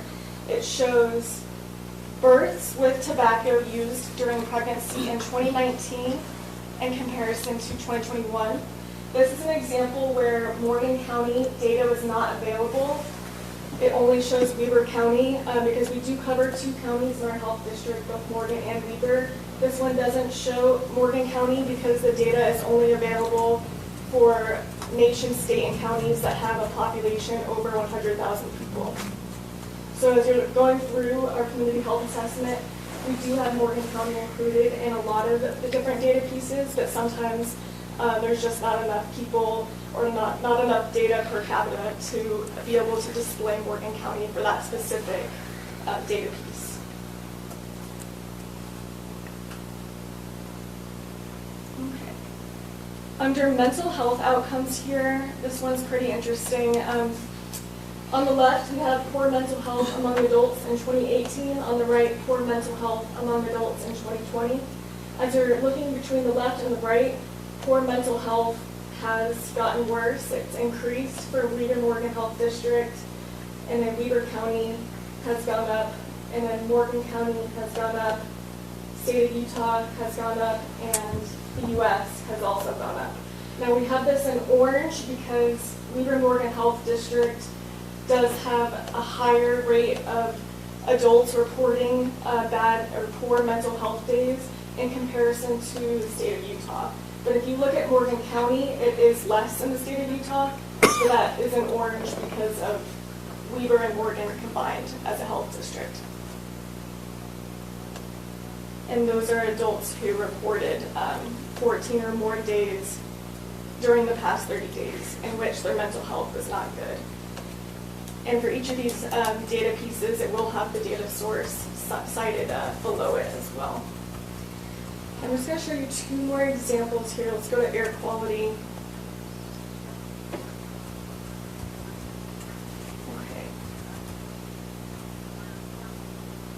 Okay, so for air toxics, cancer risk, environmental justice index, this is the estimate of individual lifetime cancer risk from inhaling air toxics multiplied by the proportion of the population. The lower values will indicate a lower relative individual lifetime cancer risk from inhaling these air toxics, while the higher values indicate greater individual lifetime cancer risk. So this is pretty interesting because it'll show that Weber Morgan Health District is performing better than the state of Utah, and then Morgan County is very low for cancer risk. Lastly, under preventative health care, I'm going to show you an example under annual checkups. Weber Morgan Health District does have less adults who are going to the doctor checkup in the past year in comparison to the US. And when we're talking about core preventative services for both women over 65 and then down here for men over 65, these core preventative services can include anything such as breast, cervical, colorectal cancers, and vaccinations against influenza and pneumococcal disease. Comparing 2018 on the left and 2020 on the right, the women over 65, less of them are going to get their preventative core services through Weaver Morgan Health District. However, for Morgan County, more women are going to get their core services done. So that's why that's in orange, is because we're comparing the district to Utah. So we said that the district as a whole needs some improvement in that category for women. Now on the other hand, so women went down, but then for men getting their core preventative services, for Weaver Morgan Health District between 2018 and 2020, more men over 65 are going to get those core preventative services for the health district, and then also for Weaver County, Morgan County, and the state of Utah. So that's great. And these core preventative services are very important when it comes to potentially life-saving services and promoting the broader use of preventative services for these adults. And our goal is to decrease the number of potential years lost, like premature death. We want to be able to see that people aren't dying prematurely. And one of the most important steps is to make sure that these people are getting their core preventative services done. So that's just a broad overlook of the CHA. There's a lot of different data in here, and there's a lot of different topics. If you guys have trouble locating a topic, please feel free to reach out to Lori or I, and I will hand it back to Brian to close it out for us. Thank you. Thanks, Kristen. Well, as you can see, there's a lot of information on there, and more information than we have time to share with you tonight. Really, our goal was to just kind of increase awareness about our community health assessment and some of the statistics we look at and the decisions we make at the health department. I just want to remind everyone that this is available for you to view at any time just by going to the health department's website and looking at our reports section of the website. You can jump onto the community health assessment, explore data sets. You might find it more entertaining than an evening spent on YouTube. I don't know. But it's nice that we have access to this information to help us drive those decisions. We want to present this information to our community to help them be more informed as decisions are made. And I just want to echo what Kristen said as well. If you're exploring issues and have questions, our staff at the health department are there to help explore that information and help you understand it as well. So thanks for your time. Awesome, thank you. Thank you. And your team as well. Thank you for coming and presenting. And it sounds like we're doing pretty well, and I assume that one of those reasons is the good work being done at the Morgan Weaver Health Department, so thank you. Thanks, we'll take some credit for that. But I do appreciate always when we're looking at the numbers and the statistics, how healthy of a community Morgan County is. Really good to have that in our health district. Thanks. Thank you. Thank you. Okay. Move to our second presentation, Mr. Turner.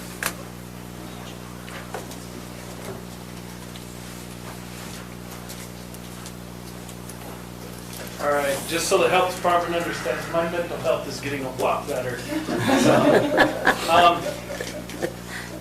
every one of the reservoirs that we have in our drainage is either at capacity or just a little bit above capacity. The streams that are uncontrolled, they're all doing really well. So as far as flooding goes, we're in a really good spot. And at this point, we've kind of shifted gears and we're kind of more focused on the recovery aspect of it. Brett Hyder and myself, we've gotten together and we've kind of done some preliminary damage assessments, and I've turned those into the State Division of Emergency Management. From there, they're gonna compile all of them in the state and see where we go from there. If they're gonna try to get FEMA involved with the federal disaster declaration and helping us that way. That's where that's at right now. But Brett and I are continuing to assess the damages and move forward that way. As far as the number 5 on the action items, I would like to extend our declaration for one more month, just so that we make sure that we have everything pulled together and covered under the umbrella of the declaration we have. Do you guys have any questions for me at this point? How close are the Uintas to being emptying? I mean, are they still? As far as snow? As far as snow. They actually have the Mirror Lake Highway plowed all the way through.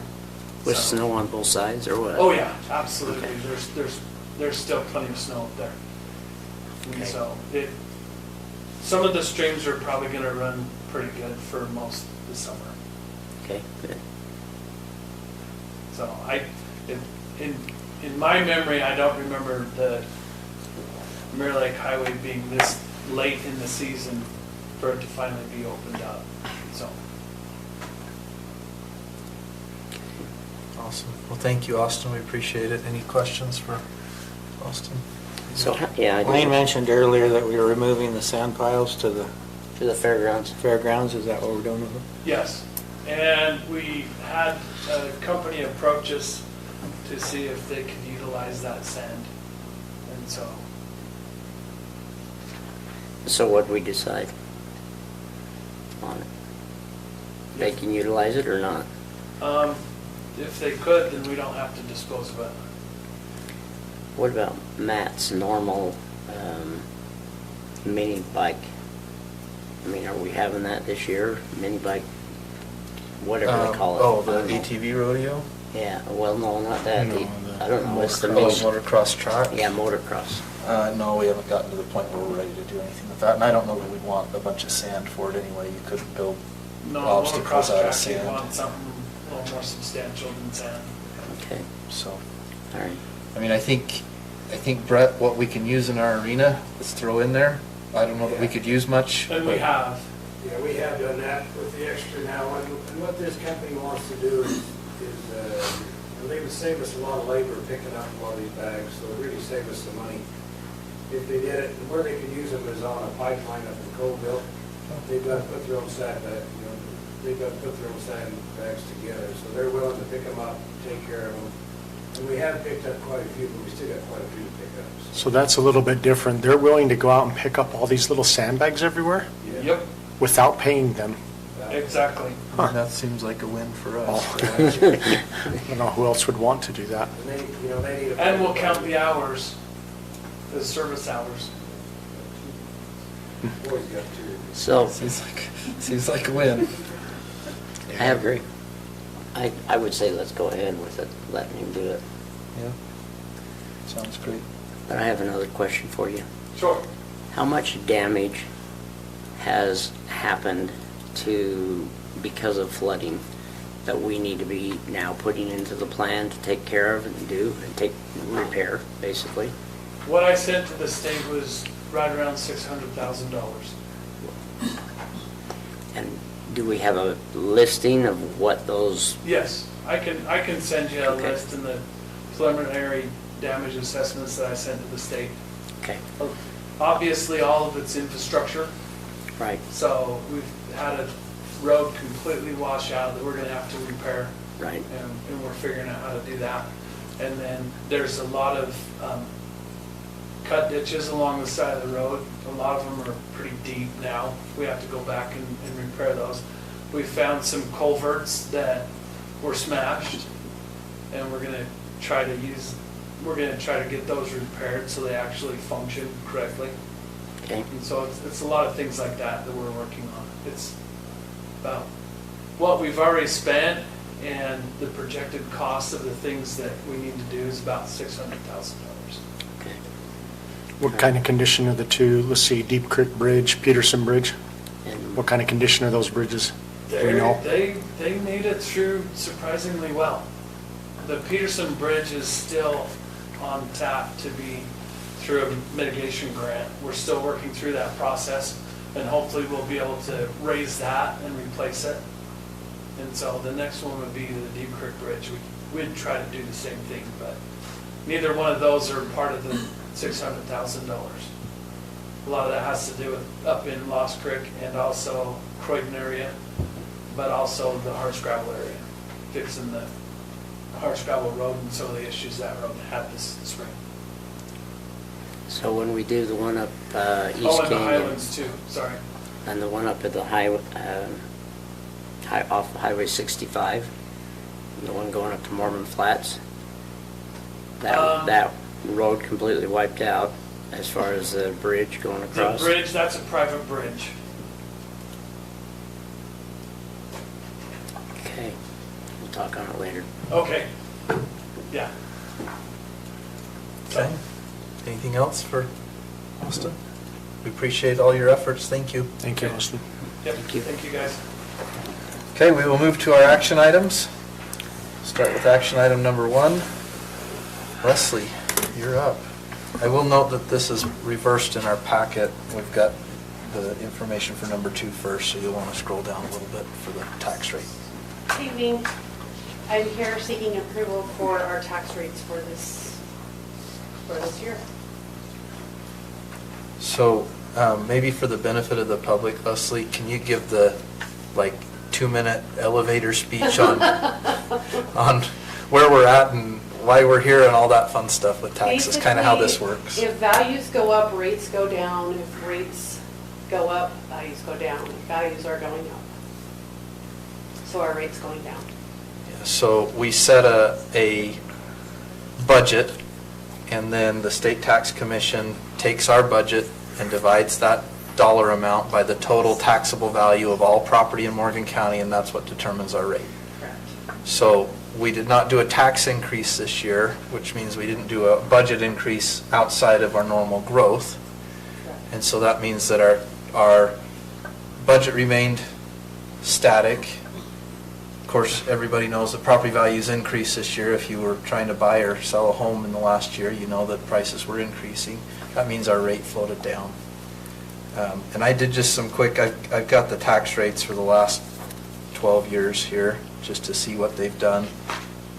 The rate for the general fund itself went from .001783 last year to .001540 this year. That's a 15% decrease in rate. So when you do open your tax statement in November and you almost have a heart attack, remember it could have been much worse in that at least the rate is falling. Your value probably increased, but the rate that you pay has decreased 15% this year. So. And I might add, was it 21 or 20? It was 22 that we had an increase in budget. 22. Yeah. The rate actually, because values increased so much that year, the rate actually fell 7% that year, which is also interesting. So even though we planned to have a tax increase and we increased the budget, the actual tax rate fell 7%. Okay, any questions on the certified tax rates for, and again, this is the values that you will be assessed for 2023, so your property taxes you'll pay in November of this year. The value's been established by the county assessor. State Tax Commission has taken those values and our budget and calculated the rate, and that's the rate that we're voting on tonight to certify. Disclosure notices will be going out the end of July. Okay, perfect. Mr. Chair, I make a motion that we approve the 2023 Morgan County certified tax rates. I'll second it. Okay, we have a motion, a second. All those in favor? Aye. Aye. Any opposed? Okay, motion passes. Thank you. Okay, let's move on to item number 2, the Cassell Software and Services Portal. I was asked in a department head meeting recently if we could look into a work order program that we could work with Public Works on. And so I contacted Cassell. I knew that that was one of the portals that they had. And in talking to her, she also told me that they have a services portal too, which we could do the garbage can services through there. And so she sent me a proposal. It's in your packet. It's going to increase our monthly software by $136 a month. And the initial, for our software license, total training and total setup would be $7,500. I'm asking if you could take that out of ARPA money, and then we would have to budget the additional $136 each month. For So two each different year programs. going forward, would it just be the extra 136 per month after we've paid this initial Correct. 7,500? Yes. Okay, that's not an annual fee? Yes, Gotcha. no, that's just an initial buying the license, the program, the training. And is this a portal that's resident facing? No. Okay, would this be is just internal. in-house. It would be similar to Connect Online, how employees can log in and clock in, clock out. It would be similar to that. So is it going to change anything from that? Because I couldn't get Farrah to call me back, so. Not that I know of, no. Does, do we know if their current contracts allows us to add something like this to their current contract? I talked to Garrett, and he thought that we probably could just add this on to what we have now. We have done the same. Because sometimes there's recently with some other scope of services. services kind of will include this, but just we choose which ones we want, right? Right. I can probably review the contract. I know we didn't review it. We did, we did. Do you recall, because I said there's certain circumstances that don't require bids, do you recall which one we were talking about it under? It's been Okay. so long ago, I can't remember. I'm just looking at our code now to try and jog my memory, but I can review the current contract too before moving forward if there would be a problem adding it in or a need to get another bid. So the ARPA dollars for the remainder of the year, and then next budget session, we would We look would at, have to budget for it, yes. and what you're filling on, I mean, $3,750 for each, one for the utility service, the other for maintenance. Do we feel like that's well worth the time and the money that'll be saved? Absolutely, especially as far as the services on the garbage cans. I mean, right now, it's texting, email, phone calls, trying to track it. Was the can delivered? Was the can not delivered? And Cindy is just wasting her time trying to track everything down, and I think this would help immensely. So she could go in, put in a work order, Mhm. it would go to Brett's team saying, we need to deliver a Yep. can to Blaine Fackrell's address, and as soon as they deliver it, they go in and say, yes, I've Correct. done it, and it goes back to her. Yes, and then we have verification that it was delivered, and when the customer calls and says, I didn't get the can, we can say, well, you did, this is where it was delivered, maybe check with your neighbors. And it happens a lot. Oh, Brad. So my only question on this whole thing is this an item that we can take from ARPA dollars? Yeah, that was the next Because question I was I'm gonna not ask sure you. it can be, but I can look at it. I I'll look don't at know. it, and Yeah, and we I'm can not look sure at what- it. If it was providing access to like an end user that's a Yeah, resident, I then think it we could definitely be. could, but where it's internal, I don't know that we could. Yeah, And if so- we can't, and I think that's great, you look into it, I'd probably go through the auditor also, who's gonna Yeah. tell us if it qualifies or Right. not. But I would just go through the general fund if we can't through I ARPA. would just, I would Yeah, just it's say that one non-departmental for now. That's minimal amount to where all the savings will get, so. Okay, so how do we want to do this? Do we want to have Garrett review and then bring it back? Do you want to give a head nod, provided that it Well, if it's complies? if it's anything like the last one we did with the AR, accounts receivable, and the planning department, then I think we're okay with just going ahead with it. I would think it'd be. Yeah, it's It's just very an similar. addition. It's just adding Yeah. another module. that That's they all it already is just have. adding another module to it. The biggest cost is just the startup. initial Yeah. startup. Well, and another quick question on it. So the fee is $37.50 for each. Is that for the remaining 6 months of the year? So it'll be double that's that total. next No, year? that's the one startup One fee, and time. then it's $136 a month. After Okay. that.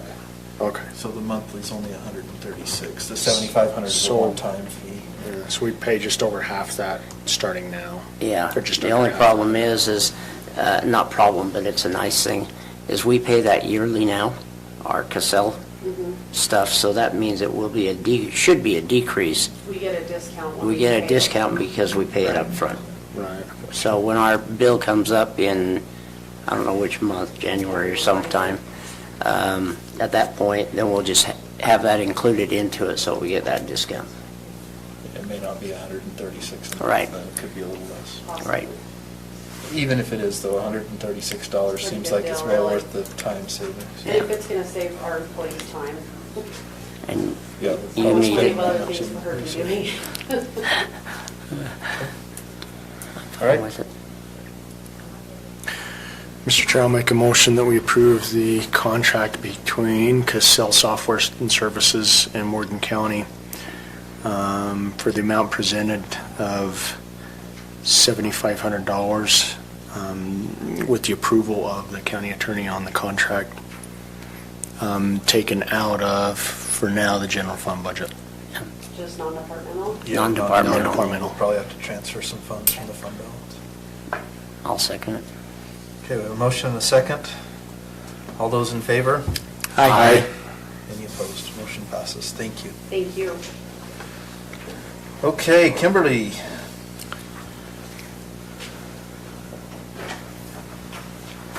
So I received an email from a gentleman, he actually reached out to Gwen, not knowing maybe he changed hands. But he had registered a trailer that he sold shortly after he registered it, not knowing it was the one he was selling. So he had he had made the registration a couple months in advance and ended up selling it before his current registration would have expired. So he went for the state to get his refund back from the state, and he wants his refund of $175 for the county portion that he paid to register his trailer. I didn't know you could do that. Yeah, you can. People usually don't because they have to come to us in a meeting like this, but you can. Well, there's stipulations, so if you were to, say, register your vehicle this month and ended up selling it, you couldn't do it. It would have to be prior to it expiring, so. So in this instance, he registered in advance and he sold it prior to his current registration expiring, before he went into the new prepaid period. Yeah, that makes sense. I don't have any concerns with. So it would have expired in April, and he actually paid like at the beginning of March. So he wants the $175 refunded back. Do we have a name of who we're going to refund for the record? Easy Camper Rental. She's an easy camper rental. Yes.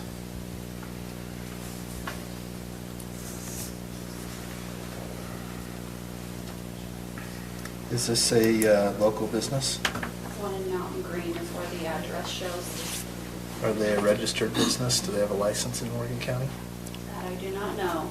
I would say it'd be nice to find I would out. just love to know. I mean, if they're doing business here, I hope they do. I'll look into it. Although I think that's a separate issue. That's a separate issue. Yes, it is. Mr. Chair, I'll make a motion that we refund the $175 2023 registration fee paid by Easy Camper Rental for a trailer. Second. A motion and a second. All those in favor? Aye. Any opposed? Okay, motion passes. Thank you. Okay, thank you. Okay, Brett.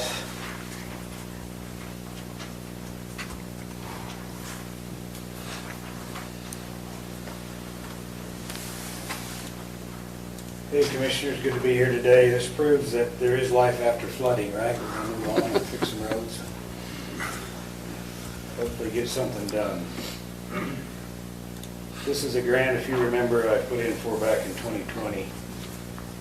to give it to us January of 21.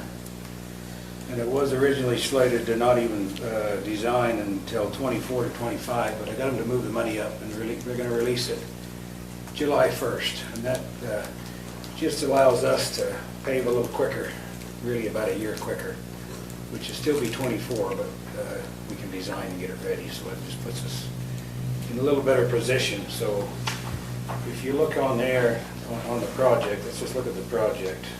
And I just give you the short version. I'll give you the long version if you really want, but I'll give you the short version of the project. So it's a preservation repaving project, and repaving from Old Farm Market to the city line, to the end of the county line. And then we'll go in and shoulder after that, which should be in 2024, and then we'll come back a year later and chip the whole road. No delineation, no guardrail. There's not enough funds in it for that. We will address 2 water problems that I know of, and anything else that we find. So we want to address 2 water problems that we've got some pavement damage that's caused by that, so that'll be in here too. And the reason for this is what we have to do ahead of time before the project can start is do environmental. So that's really the timing on me coming here tonight, is to get that. I have to have that done sometime in July, so before they release the money, and that's from me and Civil Science here, and you can see that we'll have to pay for ourselves besides the match. You can see what the match will cost us there. The 135. Yeah, and that'll be total, and that's the total from what we'll pay on design, paving in 24, and chipping and finishing the project in 25. So it'll stretch out quite a while. I mean, we still got to pay that much, but it'll be basically a 3-year payment on it. $135,000 on a $2.1 million project is a pretty good deal for us. Pretty good deal, isn't it? So Brett, is part of your job description to go out, required to go out and find federal funding for roads? Because I don't remember it saying that.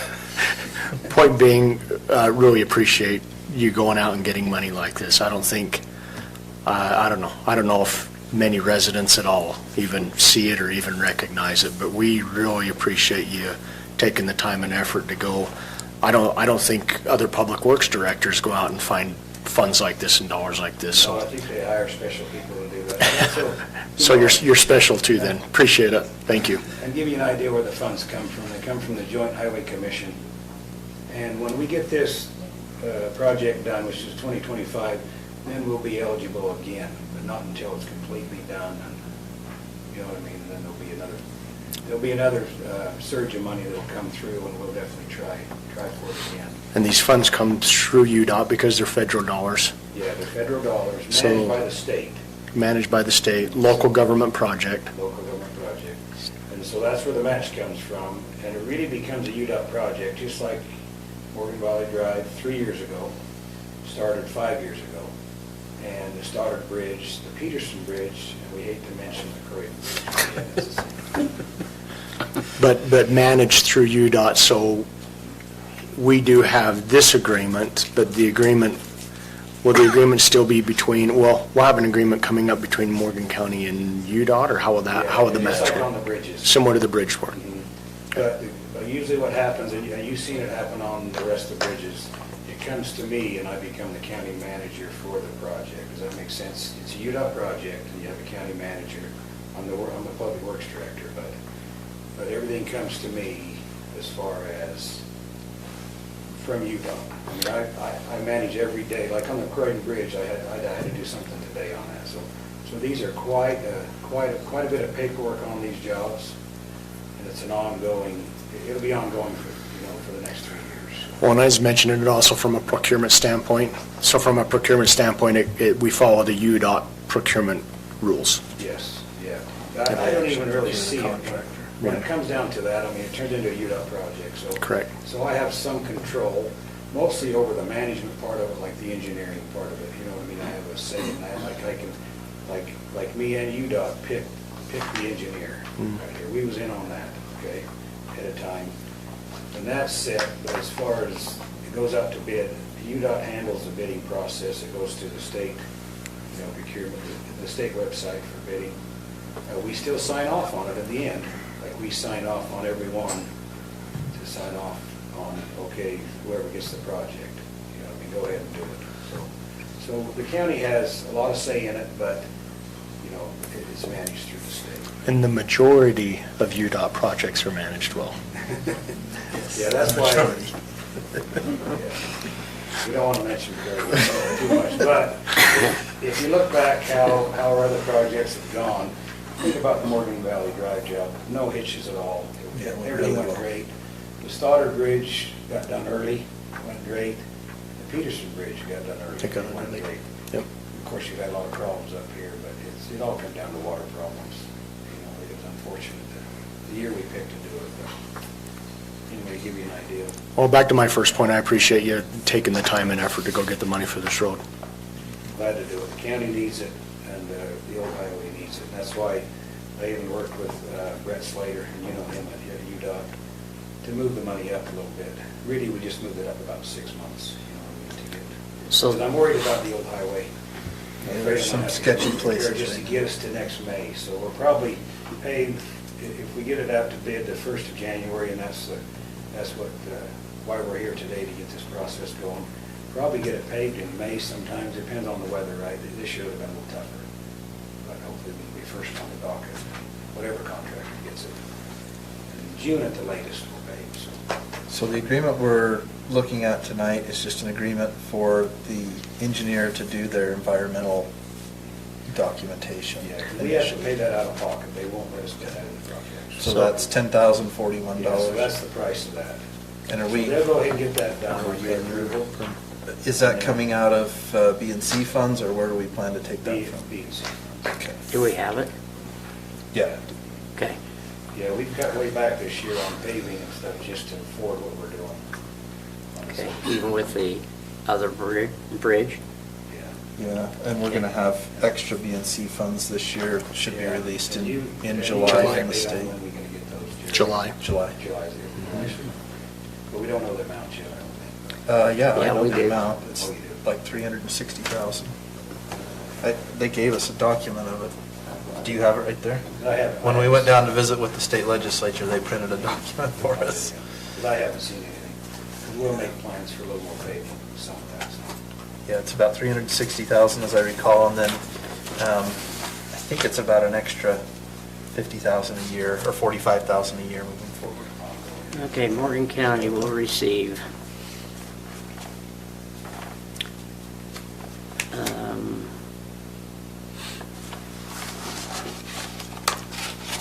fortunately goes to the next line.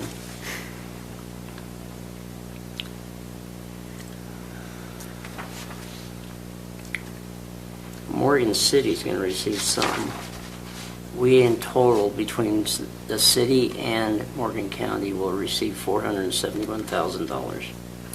And It breaks it down to just us, doesn't it? it says Morgan unincorporated area is $344,481. Morgan You were way off. is 126, for a total of 471. Yeah, There you go. That'll help one. So Chairman, we want to vote on this, but we also want to vote on kicking the project off. You guys are on board, because that will kick the project off and go. Will approving this say the same thing? I think, Okay. Yeah, because you see the scope of work is on the front of this. yeah, every year after that, it'll be about $50,000.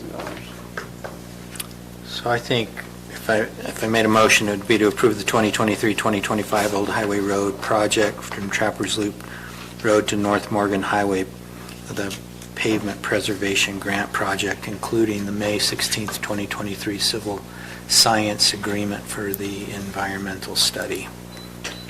Second it. Payment to come from the B&C road funds. I'll still second it. Perfect. We have a motion and a second. All those in favor? Aye. Aye. Any opposed? Thank you. Thank you, Brett. We appreciate your work on this. Before you go, Brett, why do they have to do another environmental document when the road is an existing road, and all we're doing is basically overlaying What they're it. really doing is certifying that we don't have any wetlands on the side of the road or anything that we're going to disturb, is really what it comes down to. Any federal dollars requires environmental, even if the findings are none, it still requires an environmental study. And then a lot of state ones do. I had to do the same thing when I remodeled these bathrooms. I had to do an environmental study. We don't want to know what you found, All the Brett. bathrooms inside our I didn't find anything. 60-year-old building. Anyway, Okay. yeah, it's just really a formality that we have to go through. Yeah, I could ride down it on my Super Duke and tell you for $200. And then you'd have to prepare the form. You're hired. Yeah, that's why I can't understand why it's costing so much for that. It'll be good, thanks. Thanks, Brett. It's the Pleasures of living in a bureaucracy. Yeah. Okay, item number 5, this is potential extension of the emergency declaration that we made for flooding on our April 18th meeting. As you recall, I made a declaration as the chair, and then it was immediately extended for a 2-month period to end, I believe, in the next couple of days. Tomorrow. Tomorrow, thank you. June 21st, sorry. And as Austin explained earlier, we'd like to extend that simply for the potential of funding to help us get everything cleaned up as well. Now, that may mean that we end up getting federal funding, some FEMA funding, or reimbursed. It may not, because we don't know what the state's going to do at this point. And we don't, I believe, have enough as just a county to go declare with FEMA. It'd have to be a statewide deal. So they may still do that. They did declare an emergency at the state level. We just don't know what they're going to do funding-wise. So what date are we extending that So to? it would be July 19th, 2023, which would be the day after our second meeting in July. And then Austin said that by then we should know if we're set or if we may want to extend it another 2 weeks or 4 weeks. And I did prepare the resolutions, but I just emailed them this afternoon after I got approval from Austin. This is a resolution. And so I did, and I can read that into the record if you want, or not. But the first resolution, CR 2308, is to formalize the motion that was made in the meeting immediately after the declared emergency that would extend it to June 21st, 2023. And then CR 2309 would be that resolution to extend it this evening if it's voted to July 19th, 2023. Okay.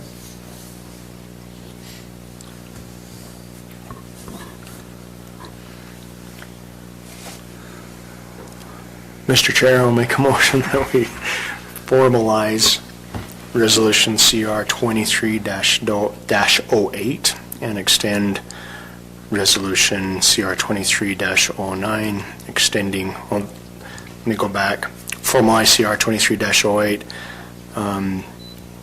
declaring an emergency declaration up to the date of June 21st, and extending Resolution CR 23-09 to extend that declaration to July 19th, 2023. Second. A motion and a second. All those in favor? Aye. Aye. Any opposed? Okay, motion passes. All right, we'll move to item number 6. Planning Department. Is this Josh or Jeremy? Jeremy, all right. Richville Lane, Knowles. Good evening, Mr. Chair and members of the County Commission. Action item number 6 on tonight's agenda is for application number 23.022. This is a proposed concept plan for a 9-lot subdivision comprised of 36.65 acres identified by the parcel numbers and the serial numbers located in your staff report, and is located approximately 1,500 feet west of the intersection of West Richville Lane and South Morgan Valley Drive in the Richville area. Simply enough, staff has reviewed this project and finds that it meets all minimum code requirements, especially for frontage of all the lots, off of Morgan Valley, off of Richville Drive, Richville Lane. There are no fire comments or engineer comments for this project. Staff recommends approval for this application. The Planning Commission vote for this was unanimous to recommend approval to this body, with all members present at that meeting. I, along with Josh, can answer any questions you may have, and the applicant is in the audience tonight. Thank you.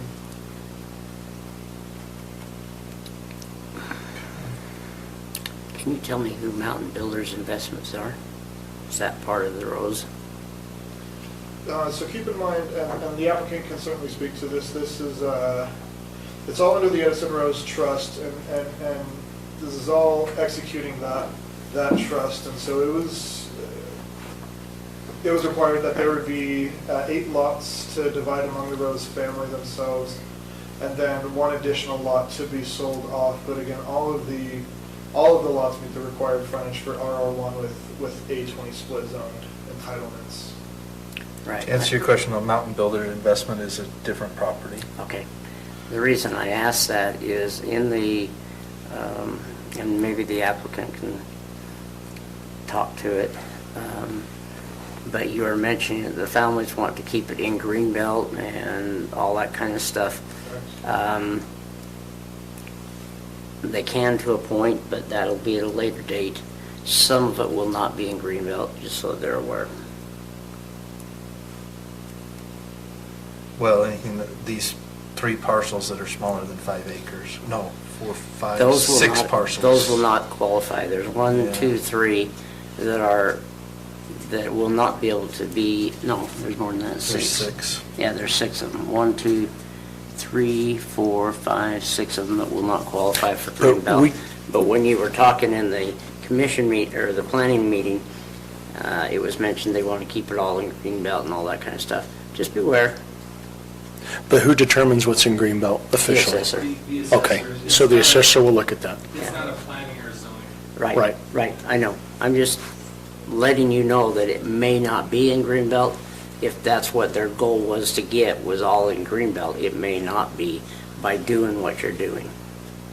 They can't keep it that way, the way it is, so just a comment.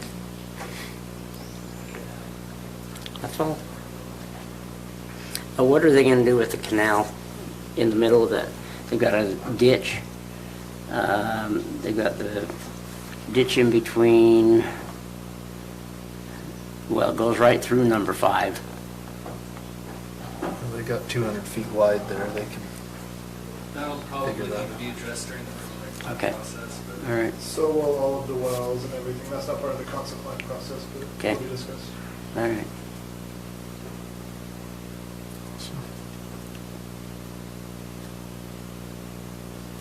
Okay, any other questions for staff? Any questions for the applicant? Okay. Look for a motion on this item. Mr. Chair, I move that we approve the Edison Rose subdivision concept plan, application number 23.022, allowing for the creation of 9 parcels of land located approximately 1,500 feet west of the intersection of West Richville Lane and South Morgan Valley Drive in Richville, based on the findings and with the conditions listed in the staff report dated June 20th, 2023, and with the June, that's the end of the motion, June 2023. Okay, may I make a comment before we second it? Sure. It says here 1,500 feet west of the intersection of West Richville Lane and South Morgan Valley Drive. Aren't you meaning east? Yeah. It's easy. Okay. 1,500 feet east. East. Okay, if that's an amendment to my motion. I That is accept. an amendment, and I'll second it also. Okay, I have a motion and a second. All those in favor? Aye. Aye. Any opposed? Okay, motion passes. Thank you. Item And- number 7. Mike, before you go on, Yes. may I just ask, in the planning department, when you're doing these, can you please take out the word council and everything? Somehow get that updated instead. The problem is, the portions in the staff reports that say council probably are copied directly from The zoning code. ordinance, Yeah. which still mentions county council. So does that mean we have to continue to use that? If we're using it as a direct quote from the code, I would It's say not we been have to leave it updated as yet. it's written because that's Until how it it's changed. Yeah, we have. But it should be updated I in was the gonna next say, few we weeks. approved so the it's- update, and they've been Quite a going while to ago. update it. It just taken a little while. Yeah, I was just wondering, I thought we had approved it a long time ago to change it, so. It has been a while. So, I anyway, think they could just replace. so that means if we've approved it already, that means they can change it if they put it into the document. No, because Well, the written it code hasn't is been still- fully adopted yet. It was approved to send it out to someone to update, but the update hasn't been adopted. Okay. There's All right. just a couple more things to Okay. update. All right. Okay. All right. Is this Josh or Jeremy on this one? All right, Jeremy. Is this the We're not seeing a whole lot of Josh, so hopefully everything's okay there.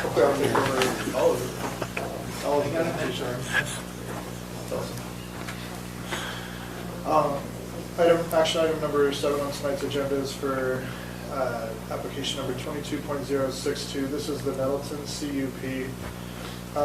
Received many continuances throughout a lot of planning commission meetings, 6 months worth of continuances or more. So the applicant, Ray Nettleton, is requesting approval of a conditional use permit to allow for the construction of 2 water storage tanks, one 300,000 gallon and one 500.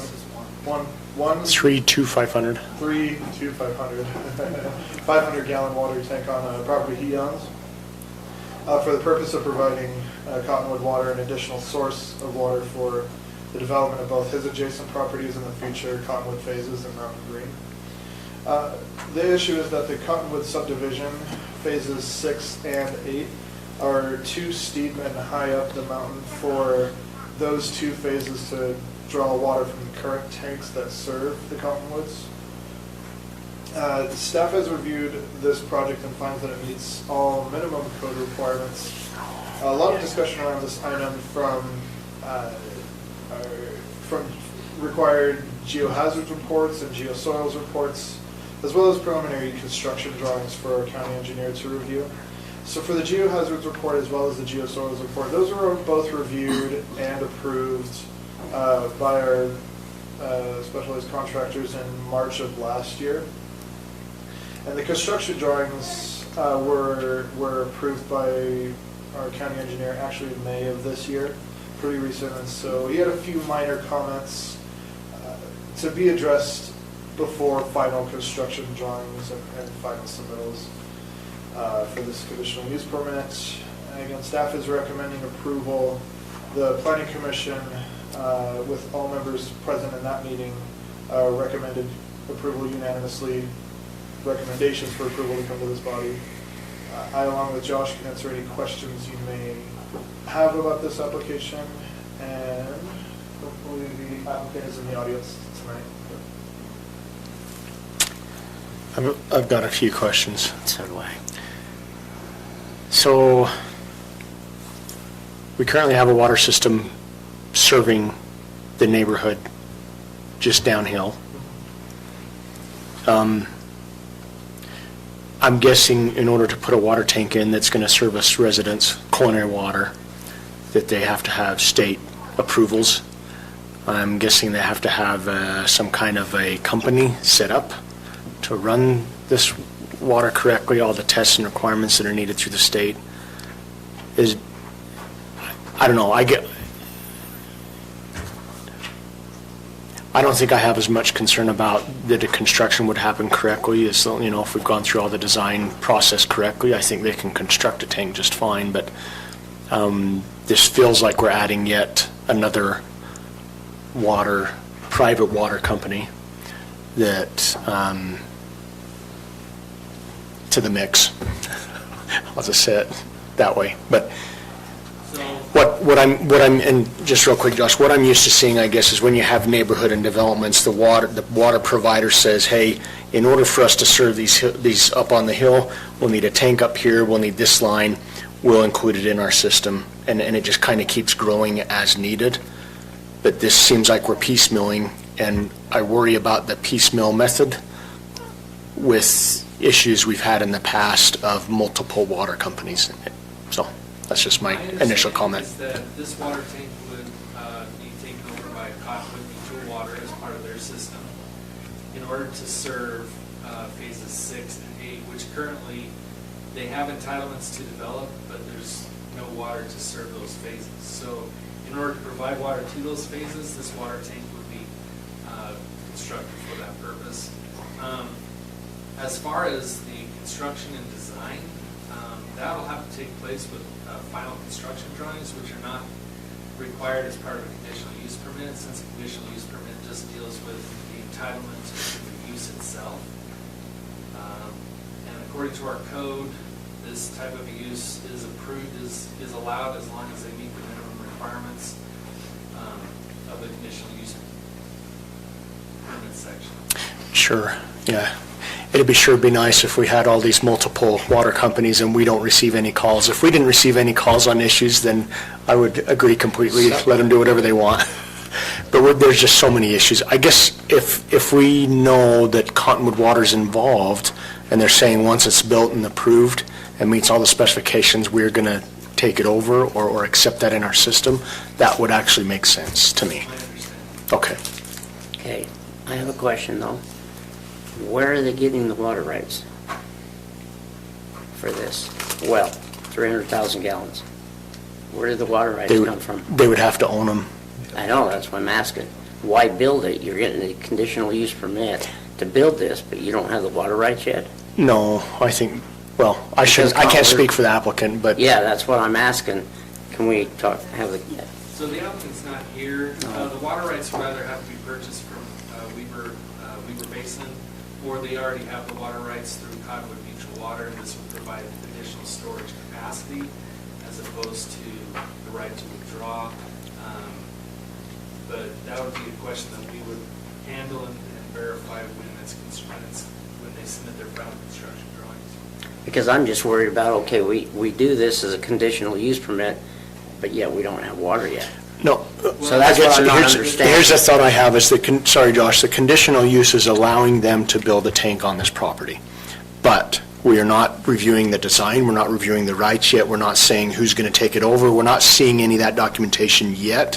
What we're allowing right now is basically a concept plan to allow that conditional use to happen on that property. Did I say that okay? It's a concept plan. The reason they were continued for 6 months is the planning commission required them to produce some form of construction drawings. So they probably have 30 to 50% construction drawings right now. And our county engineer, Mark Miller, reviewed those, found that there were no major issues. There were 3 small items that would have to be addressed during final construction. But other than the design, what they're proposing could work, but again, they're not final construction drawings. So there's more work to do before they could even start construction. So it goes back to But the I think it question. would be accurate what Commissioner Anderson was saying, that this is just addressing use specifically. And so if the use is approved, that doesn't mean that they're not required to get water rights and finalize their designs and comply with all state and county codes. This is just addressing the use, kind of similar to Brant Hayward's conditional use permit for the airport, even though it didn't address everything that is now being addressed through the lease negotiation process for design and standards and things like that. This is just, is this even an approved use? And once we get the approved use, then we'll move forward with putting the rest of the pieces together. So zoning does not matter on this one either? So does what? Zoning? 'Cause that's It's in allowed in, The well, reason it doesn't is because it's a public utility. utility It will provide the utility service to residents within the county, and as such, this type of public utility requires a C3 conditional use permit, which is why it's bringing it forward. Yeah, it's really not a public utility, it's a private utility. it's considered. Public utility used by the public. Right. Right, okay, all right.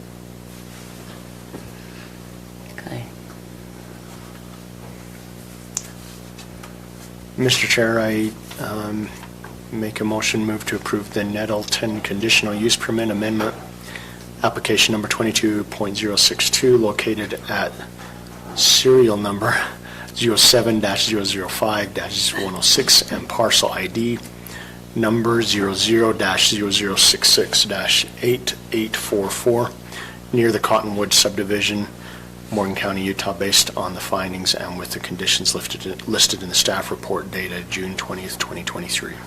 Second it. A motion and a second. All those in favor? Aye. Any opposed? Okay, motion passes. We want to get... Oh. All right. I didn't know if we said aye loud enough for Commissioner McConnell to hear. So. I knew to come back in. So. All right. We will move to item number 8. And Boyd will help me a little bit with this.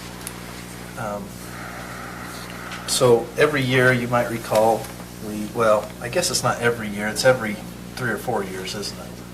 They're supposed to be every 4 years. Okay, so every 4 years, we get a new wildfire system agreement from the state, and basically this just outlines how they will handle things when there is a wildfire within the community. It talks about our contribution in terms of funding and time and resources and what the state contributes through DNR. So we actually have expert in this. Do you want to come up, Dave, and you can talk a little bit about it? Like that word, expert. Okay, what we have here is really a case of somebody figured out Houston, we have a problem, and that was basically, I was actually in front of you, the county council. It was actually 5 years ago when this program first came out to present with when I was in my other position. But basically, it used to be what was called the insurance fund if there was catastrophic wildfire for the state to pay for. And at that time, only counties were allowed to be in it. So they changed the way that the state legislature 5 years ago created a cooperative wildfire system, changed the laws a little bit, and actually any taxing entity could participate in that. And what it ended up being is certain requirements became that. Basically, the first one was the participating commitment. What they did is risk analysis of your jurisdictional area and come up with an annual cost to participate in the program. And the thing about it is they would not accept a check, so you couldn't write them a check. You actually had to do work on the ground mitigation, some prevention work and all that kind of thing and track that, which the county does real well. Boyd has set up a program, so there's no problem there. The other thing that came into it is the county had to create a community wildfire prevention plan, which again, the county has done. In fact, Boyd and I met with my counterpart out of my state office to update Morgan's CWPP, and so that's all taken care of. Another requirement was the county had to do minimum training of the initial attack firefighters in the county, and we take care of that. In fact, I just completed a bunch of training for the county, so we're taking care of all that. So basically what it all comes into is you do those requirements and the state will agree that if you have a catastrophic wildfire, the state will come in and pay it. Fortunately, Morgan's not a big county as far as having fires, but the potential is there. And if we go back to East Canyon just a couple of years ago, we were into the hundreds of thousands on the cost of that. And then if we go to Tunnel Hall before that. So thankfully, you don't have them every year. But you do have a history cycle where there has been those kind of things. But what ended up happening is basically the agreement has expired. So it needs to be redone. What they're doing is, this agreement that I presented to you is for the next 2 years. We went through an audit. There's still some things that they want to clean up with it. But they're going to do it for 2 years, and then hopefully third time's a charm. So in 3 years they'll do it. But so that's really the gist. The county does some mitigation work, does training, has CWPP and reports that stuff. And the state, if we have a catastrophic fire in the county, they will pay for it. And you guys meet the requirements. We're up to date on all that. And so my recommendation is in your, definitely in our best interest in the county that we renew it. The caveat is it has to be done by this Friday, the 23rd. So that's really the gist of the program and how it works. We've been benefactors of it in the last couple of years. We're up on top of everything. We're where we need to be. So really, I can't see of any concerns that I could convey to you yet. We're doing good. And so I'd recommend that we continue on. The benefit value is there. Anybody have any questions related to that? Do we know what our 25% costs are? What's that? I say, do we know what our 25% costs are? What was your last PC? Right now, it's at 78,000. 78,000. And how that works is a minimum of 50% of that 78,000 has to be in actual done mitigation work, and we track that. You can spend up to 25 in preparedness, so any wildland equipment that the county buys or anything, 25% of that can be done, and then 25%, well actually up to 50% can also be done in any prevention work we do. Any teaching, public ed, any of that kind of stuff. And you could actually go all the way on mitigation if you have enough projects to do that. But every year, you guys have met that every year. Right. And our PCs actually went down every year, so if you hit your fires fast and hard and don't involve the state, then your PC comes down each year. We started at 96,000. We're down to 78,000 now. So. They take your, was it the last 10 years or 8 years? Well, They throw out the high and the low? Yeah, it's been bumped up to 10 years now. It used to be 7. They throw the high year out, the low year out, and then the average of the remaining. They bumped it up to 10 years. And of course, some of the areas, so that's adjusted it. So that's how they come up with that PC. It's always going to fluctuate. What's that? PC will always fluctuate. If we have a big catastrophic fire, we run into $2 or $3 million, and that's going to be in one of those equations until it gets dropped off. So. Okay. I have a question, and maybe this is the place or time or whatever, but what I'd like to see is Boyd and Dave to meet with us in a work session to discuss some of these mitigation things that we're trying to do throughout the county.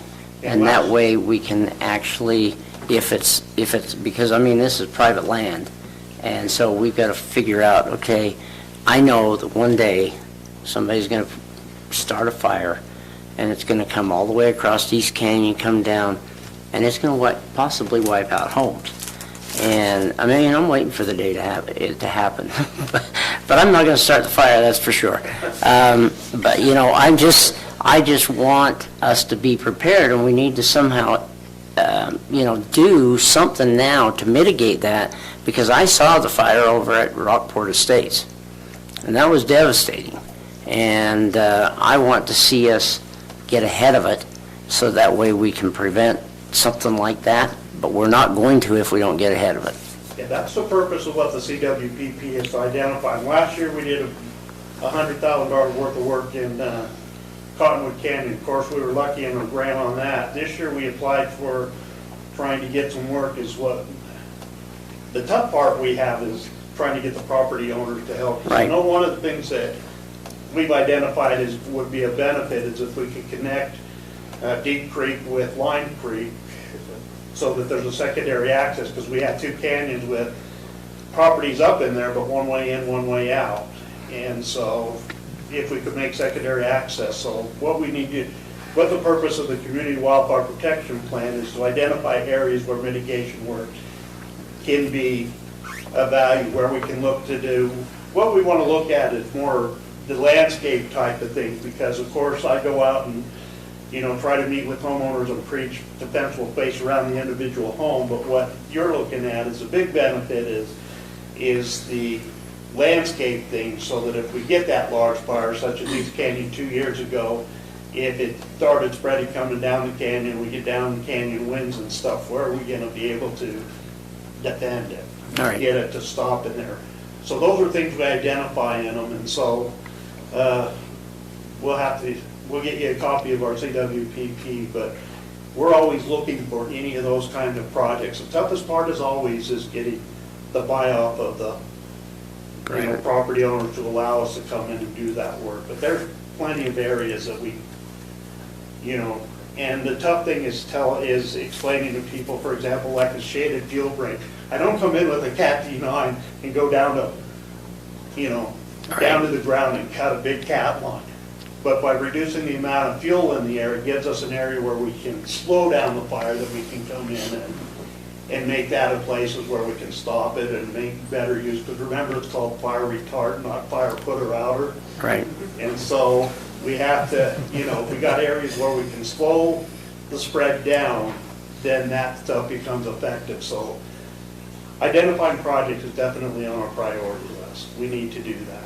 Okay. And I mean, that's my biggest worry is are we looking at trying to get some, have you asked our help to go out and say, hey, Mike, would you talk to your neighbor up there and that has a lot of problem, that has brush all the way up to his house? I don't know. I'm just saying, I know of an area right now, they're going out with a brush hog and they're cutting down the brush so that way they can try to prevent some of that and also bring back in some other range. Part of the thing that we need to educate for is on people that do that, if we track that, that goes towards our PC. Okay. And I met with, they're getting a new manager in East Canyon, but I've been up there and looking at some projects and tracking with what they're doing, because if there are people doing work up there, we track that, that goes towards our PC. So anything that an individual does on their property that will help with any kind of mitigation, if we capture that, it's to our benefit. So we got to get that word out too, to get people to report to us. And we were trying to do it the easiest way on the computer these days and ages, that they go in and track and we have a form set up that they can document that. And so those that are doing that bull hog, all their expenses in it. And then we can also do the same thing with our public works folks too. If they out there, the work we did around the gun range to maintain that, the time they spend on that is all reportable stuff that we can use towards our mitigation, because, that definitely, is a help if we have fire breaks, shaded fuel breaks, all those kind of things. That's all to our benefit, and it's all trackable and that we can use towards our participating commitment. Okay. We have a link, just like what we did with the flood. We have a link all set up. I've had that for about 9 years now. We've been using it, and it's just constantly tracking it. So when we turn those in-kind hours over to state, it's all there. We've actually got 2 grants, 300,000 grants that we've spent. A lot of it in Mount Green and the Cottonwoods area, where the highest fire danger is. And I can go up there and show you the areas that we work and spend on this money. But honestly, if you drive through there, you'd be hard pressed to see it. There's so much vegetation. And the other thing with that is maintenance. Because if you cut it down and get rid of it, a year, 2 years, it's right back. And that costs a lot of money too. It's a hard fight. It is. Yeah, it is. Yeah, never ending.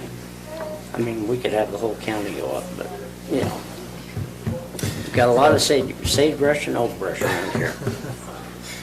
Well, we appreciate the work that you do, Dave and Boyd, trying to keep us safe and out of fire danger. So thank you, and appreciate the state's willingness to work with the counties to have a program that will benefit everyone here. So, all right, with that, we'll look for a motion on item number 8. Mr. Chair, I make a motion that we approve the cooperative agreement between the Utah Division of Forestry, Fire, and State Lands and Morgan County as presented. I'll second it. Motion a second. All those in favor? Aye. Aye.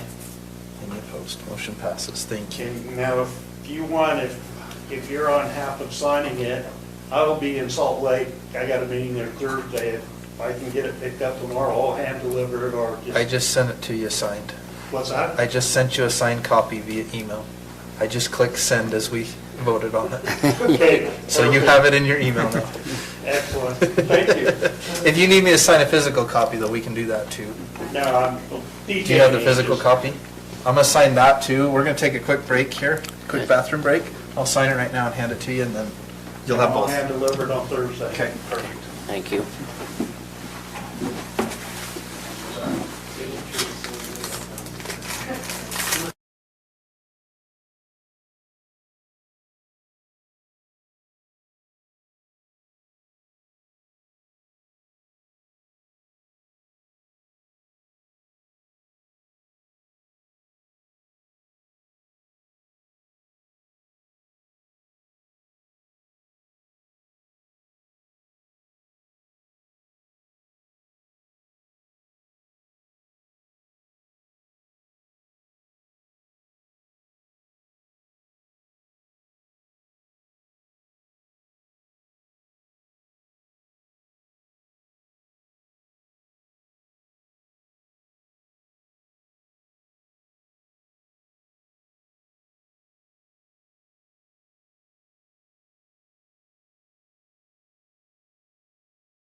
That you may just want the digital copy. I don't know. I said you may just want the digital, and I responded on that email that had Joseph Anderson. Yeah. That's our state rep, right? Well, okay. So he's got it too. You, he, and Blake are on it. There we go.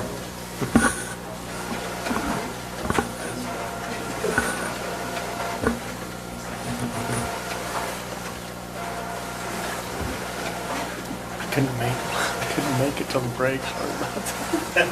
Mike, sorry.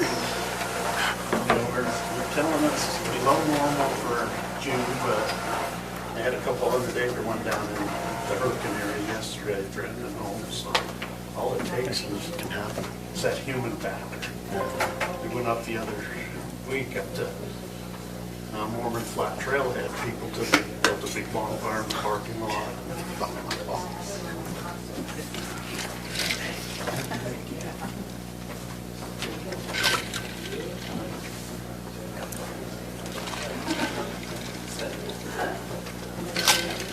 I'll get you to sign the minutes and then I don't have to clean up.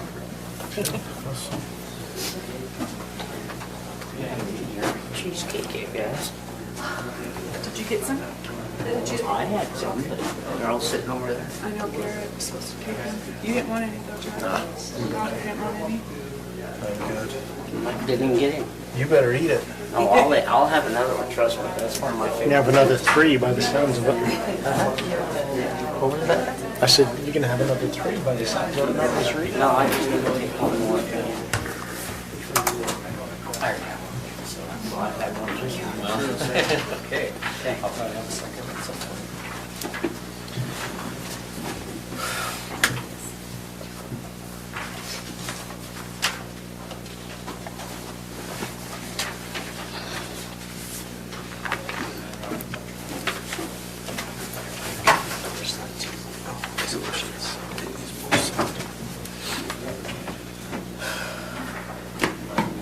Okay, thank you for bearing with us while we took a quick break.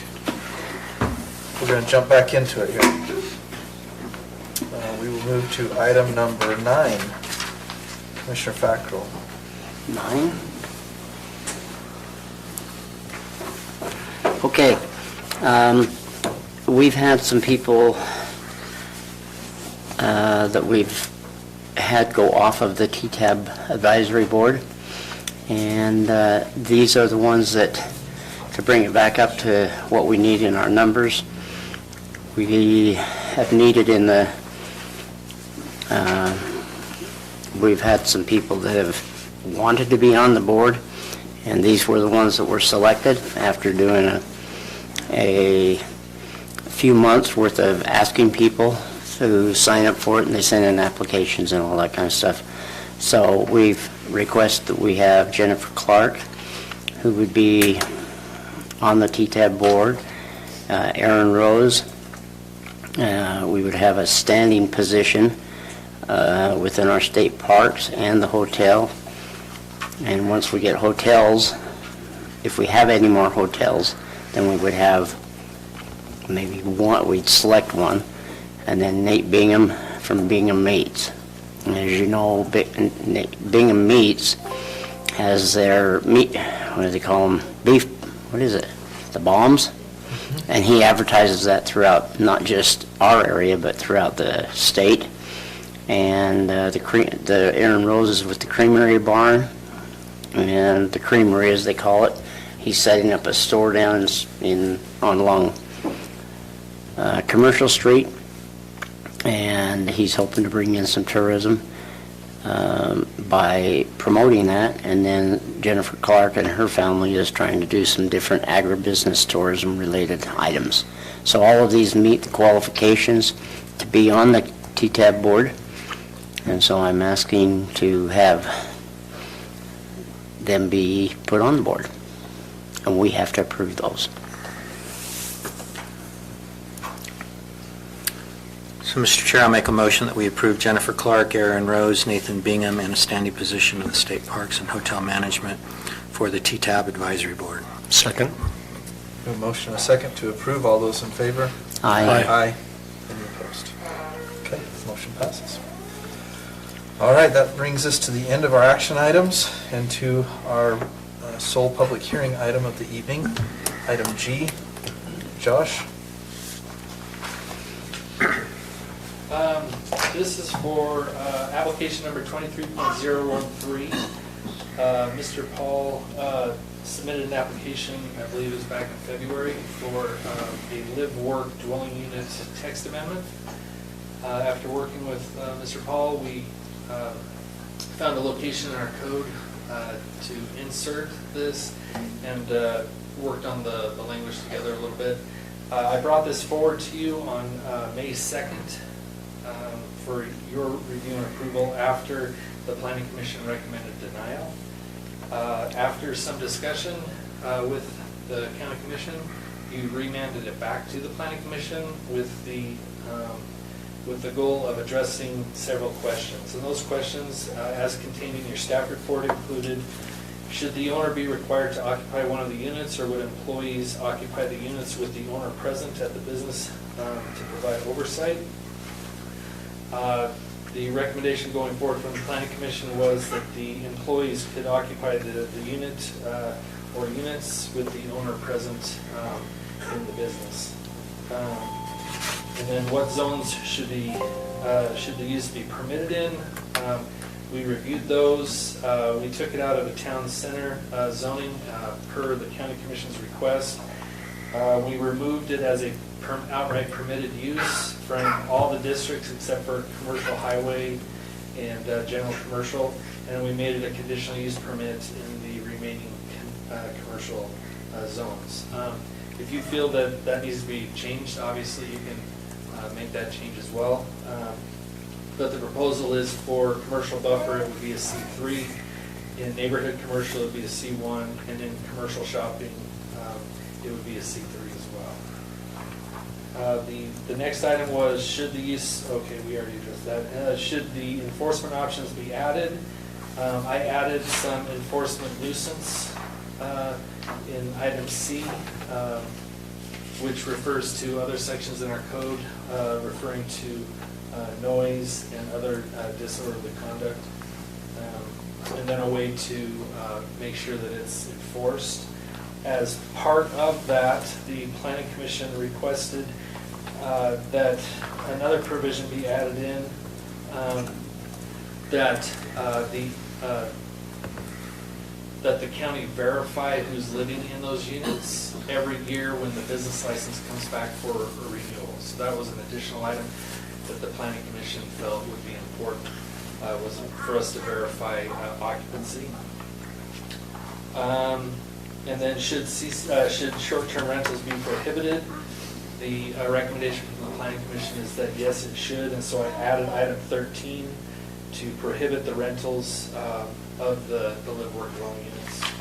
And then the final thing, should CCNRs be required? This was already a requirement that we had put in under Section 9 of the code.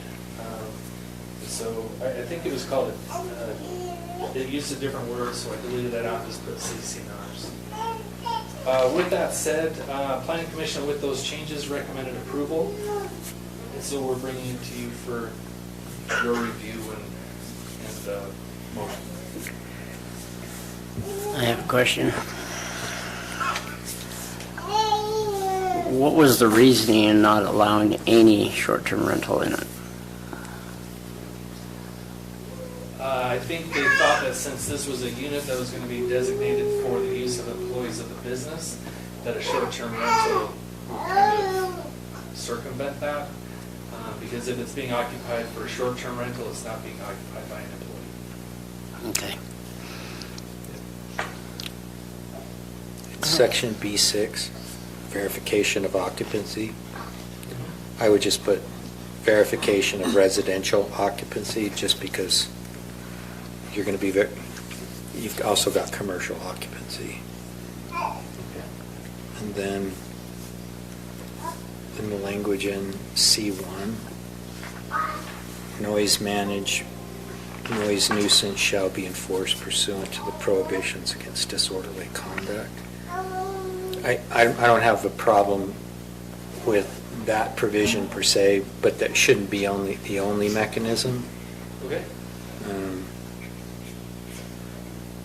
Because, one, disorderly conduct may be too high a standard in terms of people living in a live-work unit. And so I think their CCNRs, assuming that they're put in place and there is some requirement, ought to have language that speaks to noise and sound vibration. And I'm not saying we have to specify what that is in the code, but people who live in those types of units, before they move in, ought to look at what those limitations are, because that's what you end up having a difficult time with in these kinds of units. So hopefully they'll include those kind of restrictions. So I just don't want the noise nuisance shall be enforced pursuant to the prohibitions against disorderly conduct to be the only mechanism in enforcement. So you could say, in addition to the provisions, any provisions provided in the CCNRs, noise nuisance shall be enforced pursuant. Okay? So will all of these, if they have residential portions of the business, are they going to be considered still business or residential usage? For taxing purposes? Yeah. I talked to Gwen, I included her response to me as quotations in the staff report. Basically what she told me is that it's just annoying, it's irritating to do, but it's not impossible. And that basically she splits out the value based upon square footage use and codes it differently so that the residential portion receives the primary residential exemption while the commercial portion does not. Okay, and that would be only if they are occupied the whole time. If it's not occupied over 6 months, then somehow it has to be regulated that it becomes a commercial, total commercial building for taxing purposes. It won't be constructed to commercial standards, it will be constructed to a residential standard. So whether it's vacant for 6 months or not, it's still considered a residential unit. Yes and no. According to the law, if it's not being used for residents more than a certain period of time, then it is not, they do not get the 55% or the 45%. That speaks to whether or not it's the primary residential, right, as opposed to... Right. That's all I'm saying. But he's right in that it will be classified as residential. The only issue is whether it gets the primary residential exemption. Right. So. Okay. Well, I was just thinking if it's not occupied for 6 months out of the year because he doesn't need it for the employees, then it's considered a secondary home, which is based, I mean, it's the same as commercial. Taxed at residential Taxes, value. yeah. So that was my only concern. It looks like the planning commission spent some time on it and comfortable with it, so that's great. Any other questions for staff? Any questions for the applicant?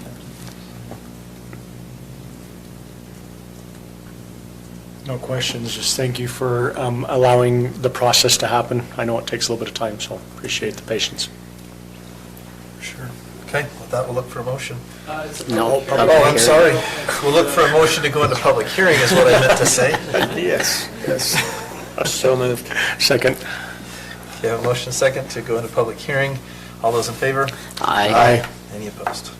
Okay, we are now in public hearing for item G, live work dwelling unit text amendment. Okay, seeing no public comment, we'll look for a motion to go out of public hearing and reconvene the public meeting. So moved. Second. All those in favor? Aye. Any opposed? Okay, motion passes. We are now back in the public meeting, and I'll look for a motion on item G. Mr. Chair, I move that we approve the Morgan County Code Section 8-5C-3 use regulations and adding Section 8-5 Article M to allow for live work type dwelling units with units within commercial zoning districts based on the text listed in Exhibit A of the staff report dated June 20th, 2023, and the corrections made by Commissioner McConnell. I'll second it. Okay, motion and a second. All those in favor? Aye. Aye. Any opposed? Okay, motion passes. Thank you. All right, that concludes our meeting items. We'll move to commissioner comments. We'll start with Commissioner McConnell. I had a request from the Morgan Valley Soaring Club, Glider Club. Some of the things that we've been doing at the airport, particularly if we move that FBO fueling station to where we locate it, will displace where they generally store their glider. And so they would like to put in what's called a T-hanger, which is a smaller hanger, it's shorter,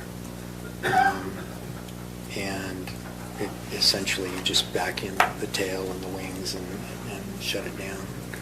And they're interested in leasing space at the airport for that. I think we'd have to, where they're proposing, it would be in the,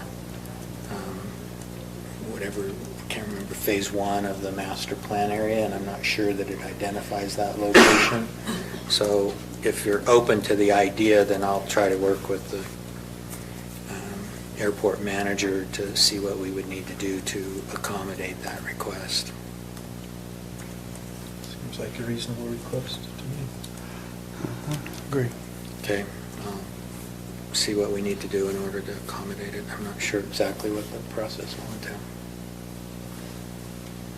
That's all I had. Okay. Commissioner Fackrell. Basically, I want to publicly thank the car show committee that completed a whole long year worth of planning for the car show that occurred last Saturday. We had 187 entries, vehicles, which is about almost 100 more than we've had in the past. We had, as far as individuals attending it, I think there was more this year than the year prior to that. We still had long lines at the food vendors, and I think it was a very good success. They filled up the whole fairgrounds, and we triple stacked, so forth, people in there. The only thing that was missing was that fire truck that we like so well. But I understand, it was in the shop, but it was good. So I want to thank them for their efforts, and I hope that the benefit came from it to the businesses within the area. Those trophies that were given to, like the Mayor's Choice, People's Choice, and all that, they were all made by members of the auto committee, antique auto committee. And it was neat to see some of those different ones that were there. Those of you that didn't see it, you're welcome to request, and I've got some pictures. So Also, and all it was, they were made out of car parts. Car parts were the trophies. Also in one of my meetings I went to last week, it was the Northern Utah Coalition of Chambers, Chamber Coalition. I went to a meeting with them. It was a day-long planning meeting at Bear Lake. That was nice. And Debbie couldn't go, so she let me go. And one of the things that they were talking about is that we need to make a list of our priorities that we have for our county. And that way, because what this group does is they basically will go and prioritize different projects. Say, for instance, they were behind our I-84 exchange, and they're still behind that. And any kind of projects, you know, when you get a bigger voice in the legislature, things happen. And so people are envious of us in Northern Utah region, and we have a list of some of those items, but we've got until about October to get any additional lists if we want put onto that list, and that covers transportation, economic development, tourism, health issues that we may have that we need to get onto that list. And so what I'm proposing is that we have a work session sometime to go over those lists that we may have as a priority list in the county, and to go over some of those things. If we don't have any, fine. I did put one of them on there, and we took one off for the county, and but we'll continue to put some on and some off. Also, within the general plan, we need to make sure that we have water plans within that. I don't know if it's there or not, Josh. There needs to be a water resource element for sure. Right, and it's found in SB 76 and SB 110. Okay, so we've got to make sure we do that. There's a few other things that I would add to as well. Right, right. So anyway, those are some of the things that we need to do, and there's some other projects that we need to be concerned about is the subdivision ordinances, which we've already gone over. Something to do with Senate Bill 174, HB 406, and Senate Bill 176. So I hope you're aware of those. Were you reading those numbers, or did you have those memorized? Nope, they're right here in this book that you keep saying I keep all my stuff in. Also, for the public, if you want us to pay attention to those bills, then send an email with the numbers, and we can pull them off the state legislative website to look at them. All right. Oh, I thought you were writing everything down. No, I'm having a hard time sitting here right now. Also, Pain in my side. It's not you. It's a medical thing. Okay, I'm sorry. Also, there's the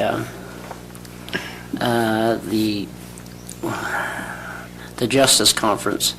They asked, and not Nuke, but this is back on USAC. USAC has asked us to make sure we send a representative to that Justice Conference at Davis Tech. I think that's coming up next week, right? Garrett? We need to send either a representative. They want a commissioner there. One commissioner. And I don't care if you want me to go, I'll go, since you guys work. To the Justice Conference? Yeah, Justice Historically, Conference. we've always sent sheriff The or attorney. Well, they want the attorney, a commissioner, and the sheriff. All three of them there to this one. Okay? When is that one?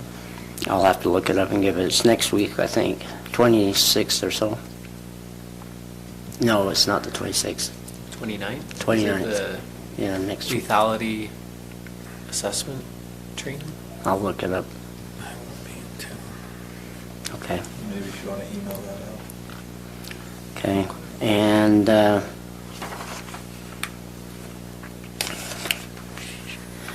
as you know, I take a lot of notes. Anyway, we need to work on some other things.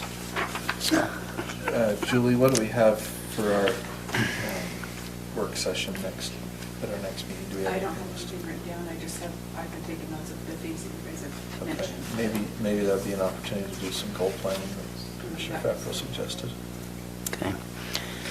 And as far as the ClearGov thing that we did not put on the agenda, Matt and I decided the other day, and I hope it's okay with you guys, we decided not to go ahead with it.